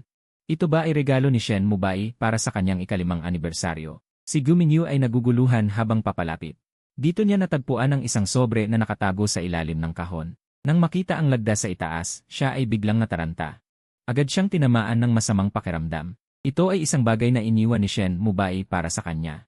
Sila ay mag-asawa, may mga numero ng telepono at WeChat ng isa't isa. Kung may kailangan silang ipaalam sa isa't isa, may mas mabilis na paraan. Bakit siya nag-inat na gumamit ng ganitong makalumang paraan? Malamang ito ay isang sorpresa mula kay Shen Mubai. Tiyak na ganito nga, si Gu Mingyu ay nag-iisip tungkol dito, hindi niya alam kung kailan ito nagsimula. Nanginig ang kanyang kamay habang kinuha ang sobre. Sa loob nito ay isang manipis na piraso ng papel, at sa nilalaman nito ay kaunting salita na kapag binuksan ay walang masabi. Ang aking sarili ay palaging maingat at matatag. Maliwanag na ito ay isinulat sa isang kalmadong sitwasyon. Gu Mingyu, hindi ko alam kung kailan mo makukuha ang liham na ito. Sa totoo lang, wala namang pakialam. Dahil umalis na ako sa iyong mundo. Alam ko ang tungkol sa iyo at kay Fujay. Nasabi ko na. Kung ikaw ay pinabayaan ko, maglalaho ako. Malapit mo nang malaman. Sinasabi ko ang totoo. Alam ni Mubai ang tungkol sa akin at kay Fujay. Paano niya ito nalaman? Mula sa simula, mabuti naman siya. Si Fujay ay nangako ring manahimik. Ano ang naging problema? Sa mga sandaling iyon, biglang tumunog ang cellphone ni Gu Mingyu. Magandang araw, ito ba si NJ, Gu Mingyu? Sinasabi namin mula sa administratibong unit na mayroong nakakita ng dugo ng iyong asawa sa lambak. Pinaghihinalaan namin ang iyong asawa. Malaki ang posibilidad na siya ay nahulog mula sa tuktok ng bundok at namatay. Pakiusap, pumunta ka sa istasyon ng pulis para kilalanin ang bangkay. Hindi ito possible. Hindi ito possible. Takot si Mubai sa taas. Hindi siya mahuhulog mula sa tuktok ng bundok. Maging maingat siya. Sigurado akong niloloko niyo ako. Sigurado akong naglalaro lang si Mubai. Nagagalit siya. Nagalit siya dahil hindi ko siya sinamahan ng maayos. Sigurado akong nagtatago pa siya sa isang lugar. Hintayin mo, Mubai, nasaan ka? Nandito na ako para hanapin ka.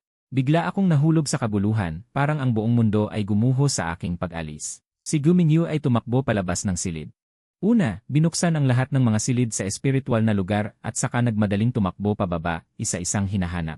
Ngunit wala siyang narinig na tunog. Hindi lang siya, kundi ang takot ay sumisipsip sa kanya. Sinabi ko sa liham na yon, kung siya ay magtataksil sa kanilang relasyon, siya ay maglalaho. Ang sinasabi niyang maglalaho ay kamatayan. Sa isip ni Gu Mingyu, alam niyang hindi siya maaaring nandito, ngunit sa damdamin, hindi niya matanggap ang katotohanan. Hindi ito possible. Hindi maaaring iwanan ako ni Mubai. Parang isang walang ulo na langaw siya na naglalakad-lakad sa villa. Umaakyat siya sa bubong, umaasang nagagalit lang ako sa kanya, kaya sinadyang nagtago sa terasa. Naghanda siya ng masamang biro para takutin siya, pero walang tao sa terasa, tanging sila lang ang nakaupo roon. Ang umuuboy na duyan ay tahimik na nakasabit sa estruktura. Si Gu Mingyu ay umupo dito na puno ng pangungulila, hindi na niya matandaan kung kailan siya huling umupo dito. Ngunit bahagyang naalala niya na noon, dahil nasa kanyang mga bisig siya, magkasama silang nakatingin sa mga bituin, nag-uusap ng mga walang kabuluhang bagay. Hanggang sa magkasama silang nakatulog, ang ganitong magandang buhay ay siya mismong sinira, para lamang sa kaunting asul at sa kanyang kayabangan. Si Gu Mingyu ay may labis na pagkakasala ng kunin ang kanyang telepono, sabik na tinawagan ang kanyang numero, pagkatapos ng mahabang tunog ng walang sagot. Isang walang damdaming mensahe mula sa operator ang narinig, paumanhin, ang numerong tinawagan mo ay naka-off. Naghang siya at muling tumawag, ngunit pareho pa rin ang resulta. Sinubukan niyang magpadala ng WeChat, ngunit ang tanging tugon ay ang tandang pandamdam sa mensahe. Siya ay na-block. Gustong magpadala ng friend request pero hindi niya magawa. Kaya't si Gu Mingyu ay nag-scroll sa mahahabang contact list. Sa wakas, nakilala niya ang numero ng aming common friend. Sila ay magkaklase at pamilyar na pamilyar sa isa't isa. Pinilit niyang tawagan ang telepono ng kanyang pinakamabuting kaibigan at nagtanong, nasa iyo ba si Shen Mubai ngayon? Ang boses niya ay puno ng halatang pagkabahala at pagkalito. Ang tono ng kaibigan ay hindi maganda, si Shen Mubai ay iyong asawa. Kung may kailangan ka sa kanya, hindi ba dapat direkta mo siyang tawagan? Hindi na nagbigay ng paliwanag si Gu Mingyu. Muli niyang tinanong, may nabanggit ba siyang mga plano sa paglalakbay o may kakaiba ba siyang ipinakita sa mga nakaraang pagtitipon? Alam mo pa palang may mga pagkakataon siyang nagiging kakaiba. Ang kaibigan ay hindi mapigilang tumawa. Gu Mingyu, payo ko sa'yo, kung ayaw mong malaman ng iba, dapat ay walang ibang nakakaalam. Ang isip ni Gu Mingyu ay biglang naguluhan. Narinig niyang nagtanong siya, kailan niya nalaman? Sabihin mo sa kanya. Lahat ng iyon ay isang palabas lamang, ang puso ko ay para lamang sa kanya. Pinutol ng kaibigan ang kanyang mga argumento. Alam mo kung anong mga kalokohan ang ginawa mo, ikaw ang pinakaalam. Ang tawag ay biglang nahang. Si Gu Mingyu ay hindi mapakali at muling tumawag, ngunit ang ilang tunog mula kay Wang Yingxiang ay napalitan ng mensahe mula sa operator, siya ay nahang. Wala siyang magawa kundi magmadali at makipag-ugnayan sa iba, kahit na mga tao lang na nag-iwan ng numero at nakipag-usap ng ilang salita. May mga tumanggap, may mga ayaw, pero pareho lang ang resulta. Muli siyang bumagsak sa kalungkutan, at ang ilang tanong mula sa iba ay lalo pang nagpalala sa kanyang pagkabigo. Pasensya na. Hindi ko alam kung saan pumunta si Shen Mubay. Matagal na siyang hindi nakipag-ugnayan sa akin. Maganda ang relasyon ninyong mag-asawa noon. Nag-aaway ba kayo? Napakabait ni Shen Mubay, hindi dapat ganito. Baka ikaw ang nagpasama ng loob sa kanya. Aminado si Gu Mingyu na may pagkakamali siya, pero nahihiya siyang ipaalam ang kanyang pagkakamali. Nagsalita siya ng hindi tiyak at agad na pinutol ang tawag. Salamat, alam ko na. Ito na ang huling tawag na maisip niya na may koneksyon sa akin. Habang lumilipas ang oras, unti-unting nawawasak ang huling pag-asa ni Gu Mingyu. Naupo siya sa duyan, pinanatili ang posisyon ng pagtawag ng masyadong mahaba. Nang siya ay kumilos, nararamdaman niyang sumasakit ang kanyang pulso, at ang kamay na may hawak na cellphone ay hindi mapigilang nanginginig. Tumingin siya habang nahuhulog ang cellphone sa tabi ng ilaw sa kanyang terasa, sabay na humihingal, at unti-unting nagiging malabo ang kanyang paningin. Hindi na niya kayang pigilin ang sakit ng kalungkutan. Talagang ayaw na sa kanya ni Mubay. Iniwan na siya nito kasama ang lahat ng alaala ng nakaraan. Nasa isip ni Gu Mingyu ang mga kalituhan, puno ng magulong alaala, kasama ang eksena ng pagpapalitan nila ng singsing sa kasal. Nariyan din ang mga pagkakataon na kasama si Fu Jie sa kama, nagsisinungaling sa telepono para makalabas. Bawat isa sa mga ito ay nagdadala sa kanya sa bingit ng pagkabaliw. Pero may isa pang mas mahalaga na pansamantalang nagligtas kay Gu Mingyu mula sa kanyang pagkalumbay. Bigla niyang naisip ang isang bagay. Kahit na ayaw siyang makita ni Mubay, nagtatago siya. O baka naglalakbay siya. Kailangan niya ng pera. Ayaw ni Gu Mingyu na mag-isip ng mas malalim. Nagmamadali siyang pinulot ang cellphone, naglogin sa online banking, at hindi na alintana kung maayos ang koneksyon. Patuloy siyang naglipat ng pera sa kanyang account, inilalagay ang bawat halaga. Pero ang kanyang mga pangarap ay agad na sinira ng tawag mula sa mga tauhan ng bangko. Ginoong Gu, ikinalulungkot naming ipaalam sa iyo na dahil sa impormasyon ng account ng gumagamit, nakaalis na ng 2 araw ang kanyang account, kaya hindi maipapatupad ang iyong aplikasyon sa paglipat. Mangyaring subukan muli sa ibang pagkakataon. Si Gu Mingyu ay narito. Maaari ba kayong tumulong na makipag-ugnayan sa kanila? May mahalagang bagay akong kailangang sabihin sa kanya. Ang sagot ng kawani ay formal at walang emosyon. Ikinalulungkot namin, lampas ito sa aming saklaw ng trabaho. Alam ni Gu Mingyu na hindi niya kayang impluwensyahan ang sistema ng seguridad ng bangko. At hindi rin siya makakapagpabago sa kanilang desisyon na iligtas siya. Matapos niyang ibaba ang telepono, napilitan siyang mag-isip ng ibang paraan. Naalala niyang nakapagrehistro siya ng isang social media account na tinatawag na Mubay si Wei at madalas siyang nagbabahagi ng kanyang mga likhang sining doon. Ngunit dahil sa paglipas ng panahon, hindi na niya matandaan kung saang platform ito. Wala siyang ugali na gumamit ng social media. Ngunit binuksan niya ang App Store at isa-isang dinownload ang bawat software sa unahan, pagkatapos ay paulit-ulit na naghanap. Mubay si Wei, ngunit matagal nang hindi nagagamit ang account. Lahat ng nasa ibaba ay mga mensahe mula sa mga estranghero. Mayroon bang makakapag-ugnay kay Guro Mubay? Isa akong artist, nais kong sumangguni sa kanyang mga likhang sining. Ngunit wala akong mahanap. Bakit na-deactivate ang account ni Mubay si Wei? Nais kong bumalik si Guro Mubay. Ang kanyang serye ng mga larawan ng 4 na panahon ay napakaganda. Malapit na ang taglamig, bakit siya nawala? Hindi na maipaliwanag ang malupit na katotohanan na nasa kanyang harapan. Hindi lamang niya na-deactivate ang kanyang bank card, kundi pati na rin ang mga bakas na iniwan niya sa social media. Wala siyang magawa kundi maghanap ng isang platform na hindi kumpleto ang mga patakaran. Tumawag siya kay Kifu. Ang mga salita ni Kifu ay magalang at formal. Ano ang maitutulong ko sa iyo? Diretso nang sinabi ni Gu Mingyu, ako ang asawa ni Mubay si Wei. Pakiusap, tulungan niyo akong ibalik ang impormasyon ng kanyang account. Agad na sumagot si Kifu, sige, mangyaring hayaang makipag-ugnayan siya sa amin at magbigay ng kaukulang pagkakakilanlan. Nawawala siya. Ikinalulungkot namin, hindi namin maaring labagin ang privacy ng user. Hindi niyo ba naiintindihan? Nawawala siya. Sumabog si Gumingyu. Nawawala ang aking asawa. Posibleng nasa panganib ang kanyang buhay. Bilang isang platform, kung talagang may nangyaring masama sa kanya. Kayo ang mananagot. Sasabihin ko sa inyo ang kanyang hysterical na banta. Pasensya na, miss, hindi kami makakatulong sa'yo. Kung nais mong makuha ang kaugnay na impormasyon ng gumagamit, maaari kang maghain ng aplikasyon sa korte. Ngunit walang puwang para sa negosasyon. Si Gumingyu ay parang binuhusan ng malamig na tubig sa gitna ng taglamig. Maaari kong sabihin na, pakiusap, ang aking asawa ay talagang nasa panganib. Wala ba kayong kahit kaunting awa? Tahimik ang kausap sa telepono. Hindi nagtagal, ang panginginig sa boses ni Gumingyu ay naging panaghoy. Halos nagmamakaawa siya sa kausap. Hindi ko na kayang maghintay. Wala siyang iniwan na anumang impormasyon nang umalis siya. Talagang natatakot ako na siya ay magkakaroon ng aksidente. Ang account na ito ang huli kong pag-asa. Talagang hindi makapagsalita sa galit. Maging ang panganay ay nawasak. Marahil ay naantig si Kuang Fu sa kanyang pagtitiyaga at sa pagmamahal niya sa kanyang asawa. Sige, miss, ipapasa ko ang aplikasyon sa aking superior. Ngunit ang tiyak na sitwasyon ay nakasalalay sa huling resulta. Si Gumingyu ay labis na nagpapasalamat sa telepono. Matapos ang isang mahirap na paghihintay, sa wakas ay natamo niya ang kanyang nais.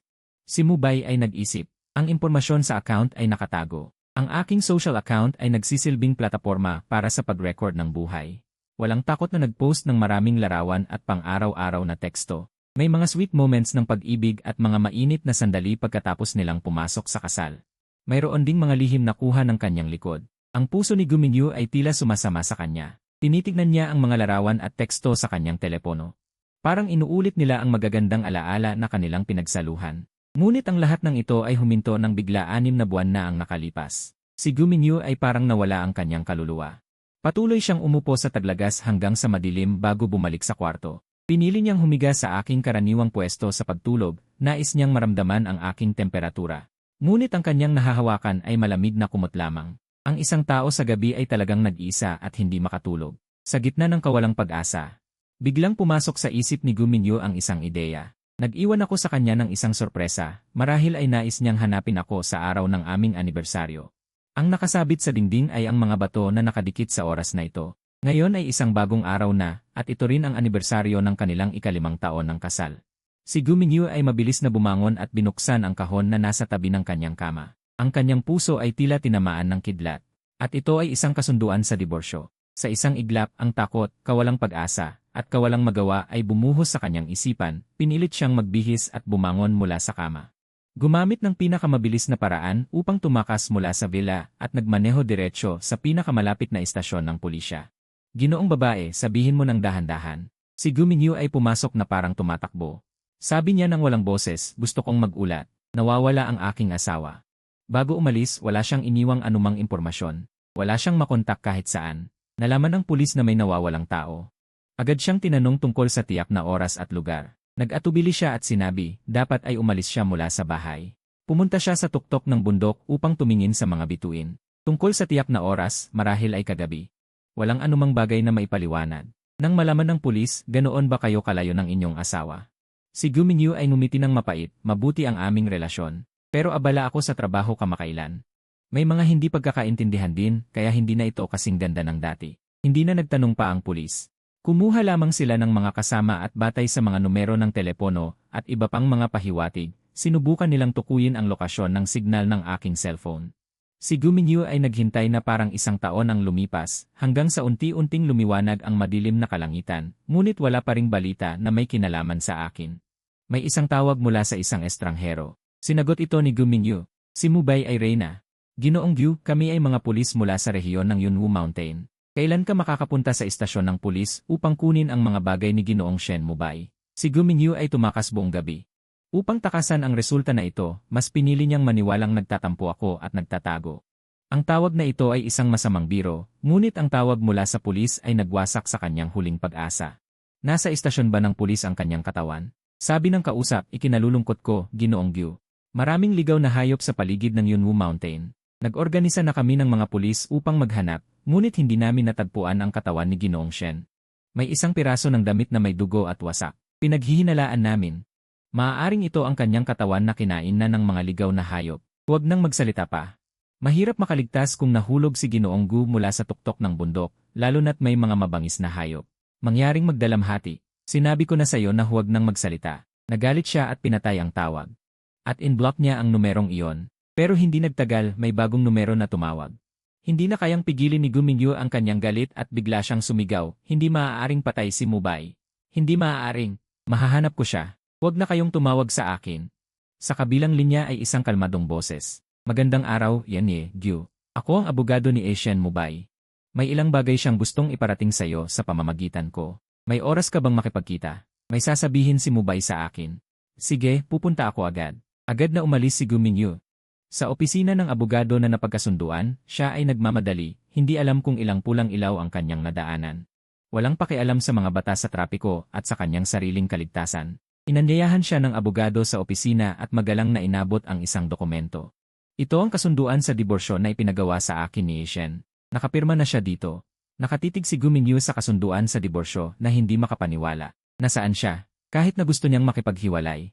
Kailangan kong marinig mula sa kanyang bibig. Hindi siya makapaniwala na aabot siya sa ganitong sitwasyon. Tahimik na sinabi ng abogado. Inatasan na sa akin ni Shen ang lahat ng kaugnay na bagay. Kung may mga katanungan ka tungkol sa kasunduan, sabihin mo lang sa akin. Kinuha ni Gu Mingyu ang kasunduan sa diborsyo, nanginginig ang kanyang katawan at sinabi, hindi ako papayag sa diborsyo. Hindi kailanman mangyayari. Sa susunod na sandali, agad niyang pinunit ang kasunduan sa maliliit na piraso at itinapon ito sa basurahan. Nakita ito ng abogado at bahagyang ngumiti, lumabas ang isang nakakaalam ng ngiti. Kalmado niyang sinabi, Gyu, alam na ni Shen na puputulin mo ang unang kasunduan sa diborsyo. Kaya't inutusan niya akong maghanda ng ilang kopya. The way, kumuha siya ng isang kopya, dapat ay dinala niya ito pauwi. Hindi mo ba nakita? Nakita niya ang kasunduan sa diborsyo. Nasa regalo na maingat niyang inihanda. Sinabi niya na yon ang sorpresa para sa kanyang sarili. Mubay, matagal mo na bang gustong umalis sa akin? Sinabi ng abogado habang kinuha ang isang bagong kopya mula sa likod ng mesa at ibinigay ito. Nakita niyang nakasimangot si Gu Mingyu at muling gustong punitin ito, kaya't kalmadong nagdagdag siya. Basta't hindi ka nababahala, maaari kang pumunit ng kahit gaano karaming kopya. Mayroon akong printer dito. Maaari akong mag-print ng bagong kasunduan anumang oras, mangyaring magpatuloy. Si Gu Mingyu ay tila naging isang talong na nakadoble. Nabahala siya at hinablot ang kanyang buhok, at sa mas malambot na tono ay nagsabi, pasensya na, hindi ako maganda ang pakiramdam kanina.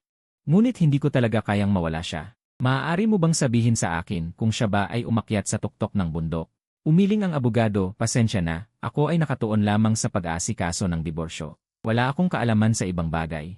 Nahawakan ni Gu Mingyu ang tanging pag-asa. Kung siya ay nais pang makipagdiborsyo sa akin, nangangahulugan ito na hindi siya namatay, di ba? Kung siya ay namatay, hindi na siya dapat makipagdiborsyo sa akin, di ba? Ngunit mumiti lamang ang abogado, walang tiyak na koneksyon sa pagitan ng dalawang ito. Kung nasaktan mo si Shen Mubay ng labis, kahit na siya ay namatay, ayaw niyang mamatay na may pangalang buwis sa kanyang ulo, di ba? Si Gu Mingyu ay nagpakita ng isang mapanlait na ngiti. Nanghihina siya at umupo sa isang tabi ng sofa. Ang kasunduan sa diborsyo sa kanyang kamay ay nahulog sa sahig kasabay ng kanyang galaw. Wala siyang balak na pulutin ito. Wala ring pakialam ang abogado, at kalmado niyang ibinigay ang isa pang kopya ng kasunduan sa diborsyo. Ibigay mo na ito. Isipin mo na lang na ito ay katuwang sa huling hangarin ni Shen Mubay sa kanyang buhay. Bigyan siya ng kalayaan, sabi niya. Ibinigay ang kopya para pirmahan, at si Gu Mingyu ay nagbigay ng malamig na tawa. Kahit gaano karaming kopya ng kasunduan sa diborsyo ang iprint mo, hindi ako pipirma. Maliban kung si Mubay mismo ang makipag-usap sa akin.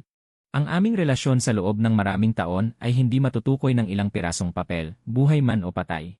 Si Mubay ay mananatiling aking asawa. Ang abogado ay handang-handa na simulan ang kanyang paliwanag sa batas. Si Gu Mingyu, basta't ang mag-asawa ay hiwalay ng higit sa 2 taon, ay maaari ng otomatikong maipahayag na hiwalay. Kahit na si Shen Mubay ay hindi namatay, basta't hindi mo siya matagpuan sa loob ng 2 taon. Tiyak na makakaapekto ito sa halaga ng kumpanya, pero hindi na siya makapag-isip ng ganoon. Ayos lang, hayaan mo siyang magsampa ng kaso laban sa akin. Sana ay makikita niya ako sa korte sa oras na yon. Ginoong Shen, ang desisyon ay tiyak na hindi na magbabago, anuman ang mangyari, makikipaghiwalay siya sa'yo. Kahit na ayaw mong pumirma ngayon, ang pinakamasama ay maghihintay ka ng 2 taon. Walang pagbabago sa resulta.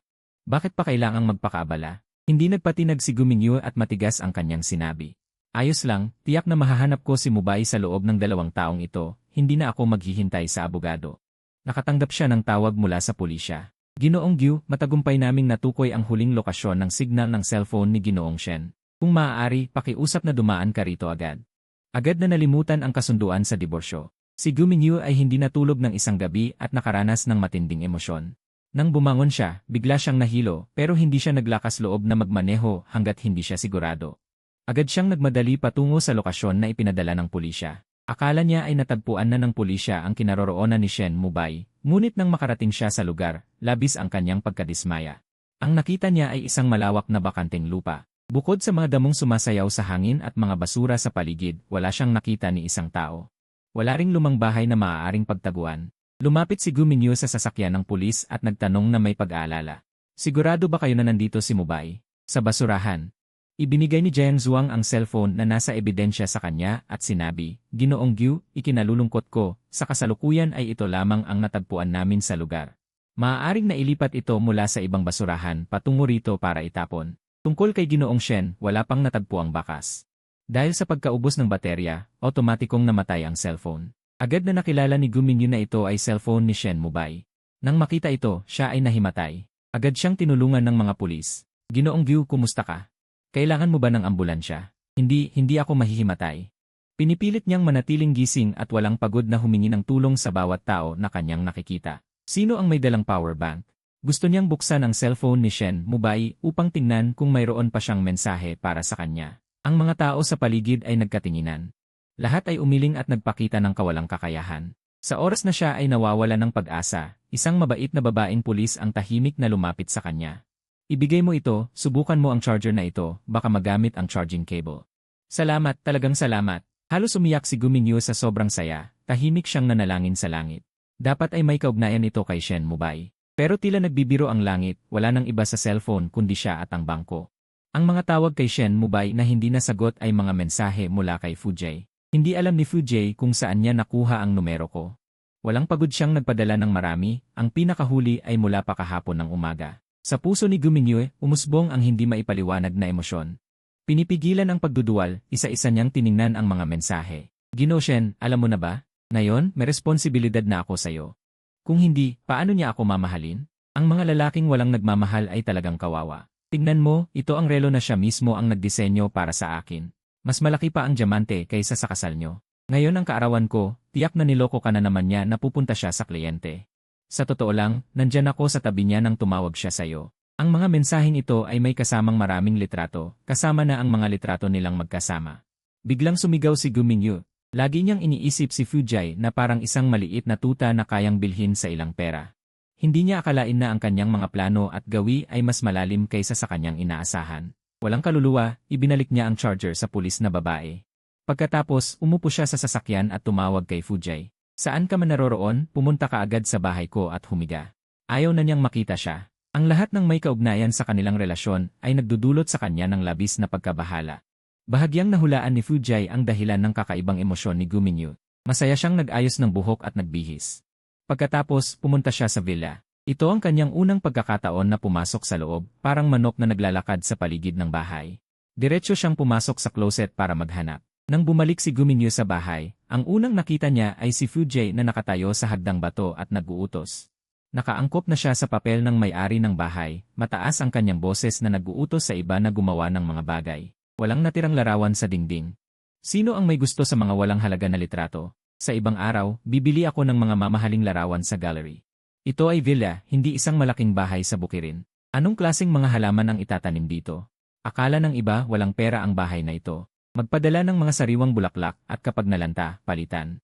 Si Fujay ay abala sa pagpili ng katawan, nakalimutan na dapat ay tumingin sa daan, at pagkatapos na matapakan ang karpet, agad siyang nagsabi. At itong nakakasuklam na karpet, agad na palitan ito. Ang mga tao ay pinapaikot-ikot niya.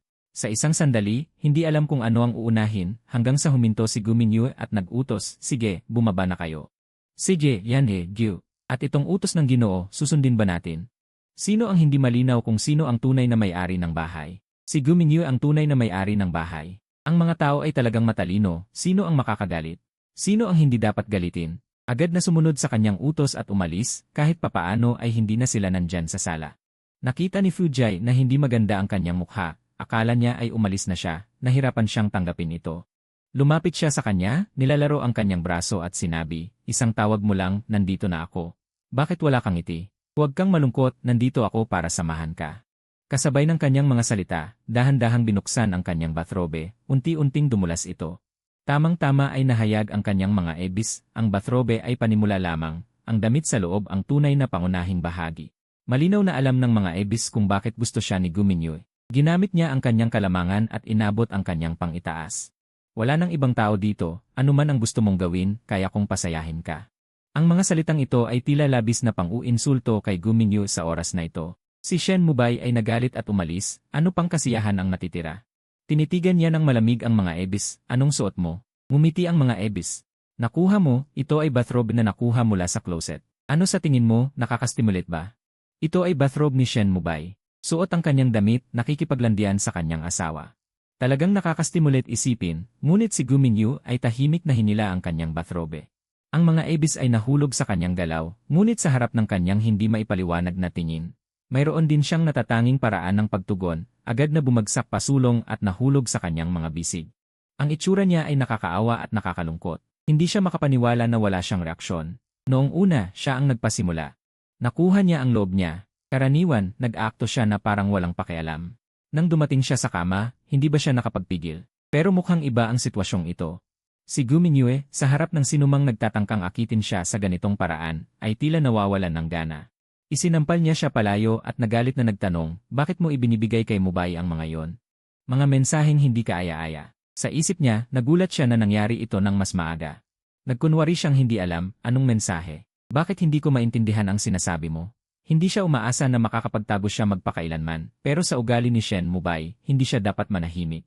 Diretso bang bibitawan? Si Gu Mingyue ay nagbigay sa kanya ng malamig na ngiti. Sa puntong ito, kailangan mo pa bang magsinungaling? Matagal ko nang sinabi sa iyo na basta't malinaw ang iyong posisyon. Tiyak na ibibigay ko sa iyo ang gusto mo.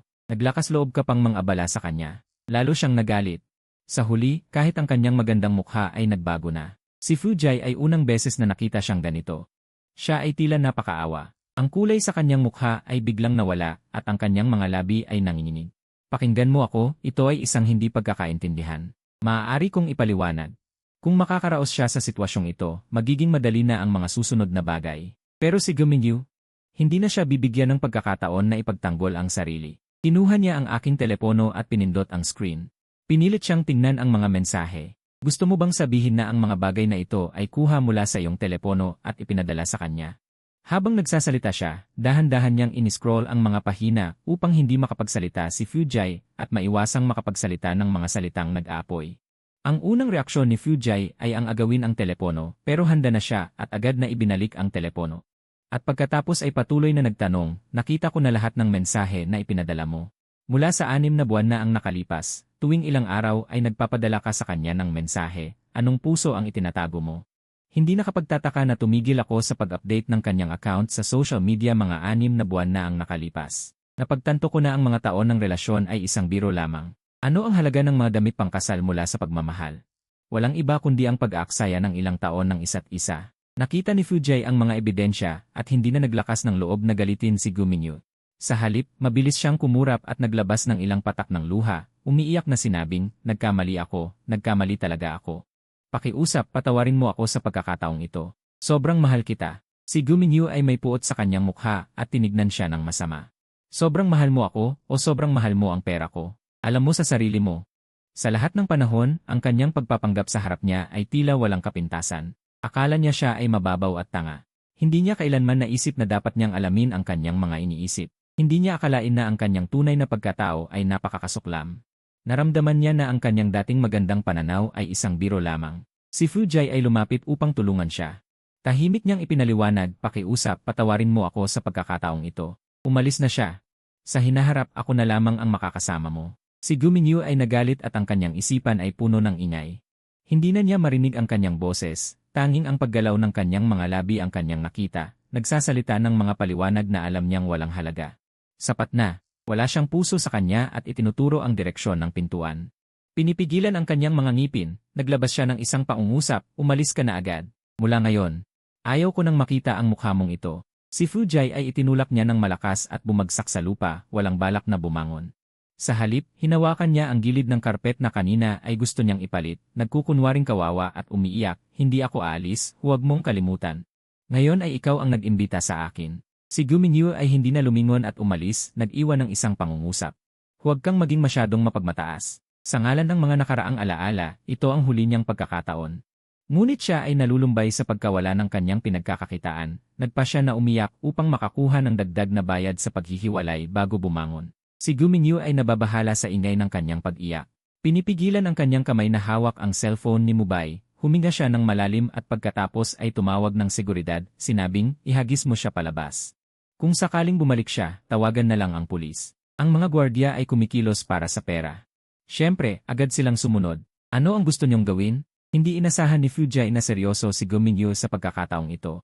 Nagsisigaw siya sa takot, Minyu, hindi mo ako pwedeng tratuhin ng ganito. Hindi ba't nag-alaga ako sa iyo ng maayos? Hindi pa natatapos ang kanyang sinasabi, ang dalawang gwardiya ay mabilis na inakay siya, isa sa kaliwa at isa sa kanan, parang nagdadala ng apoy. Mabilis nilang dinala siya palabas ng sala, tinawid ang bakuran, at itinapon sa daanan sa labas. Agad silang nagsara ng pinto at bumalik upang magulat. Nang bumagsak ang malamig na hangin, sa kanya lang naisip na nakasuot lamang siya ng pang-ibaba. Napagtanto niyang hindi siya angkop na lumabas. Nanginginig siya habang niyayakap ang kanyang mga balikat, dala ang kanyang mga kamay upang pindutin ang doorbell. Linyue, alam kong nagkamali ako. Sa kabila ng pagiging ama ng anak mo, hindi mo ako pwedeng tratuhin ng ganito. Mas mabuti pang hindi niya banggitin ang bata, ngunit nang banggitin ito, biglang nagalit si Guminyu.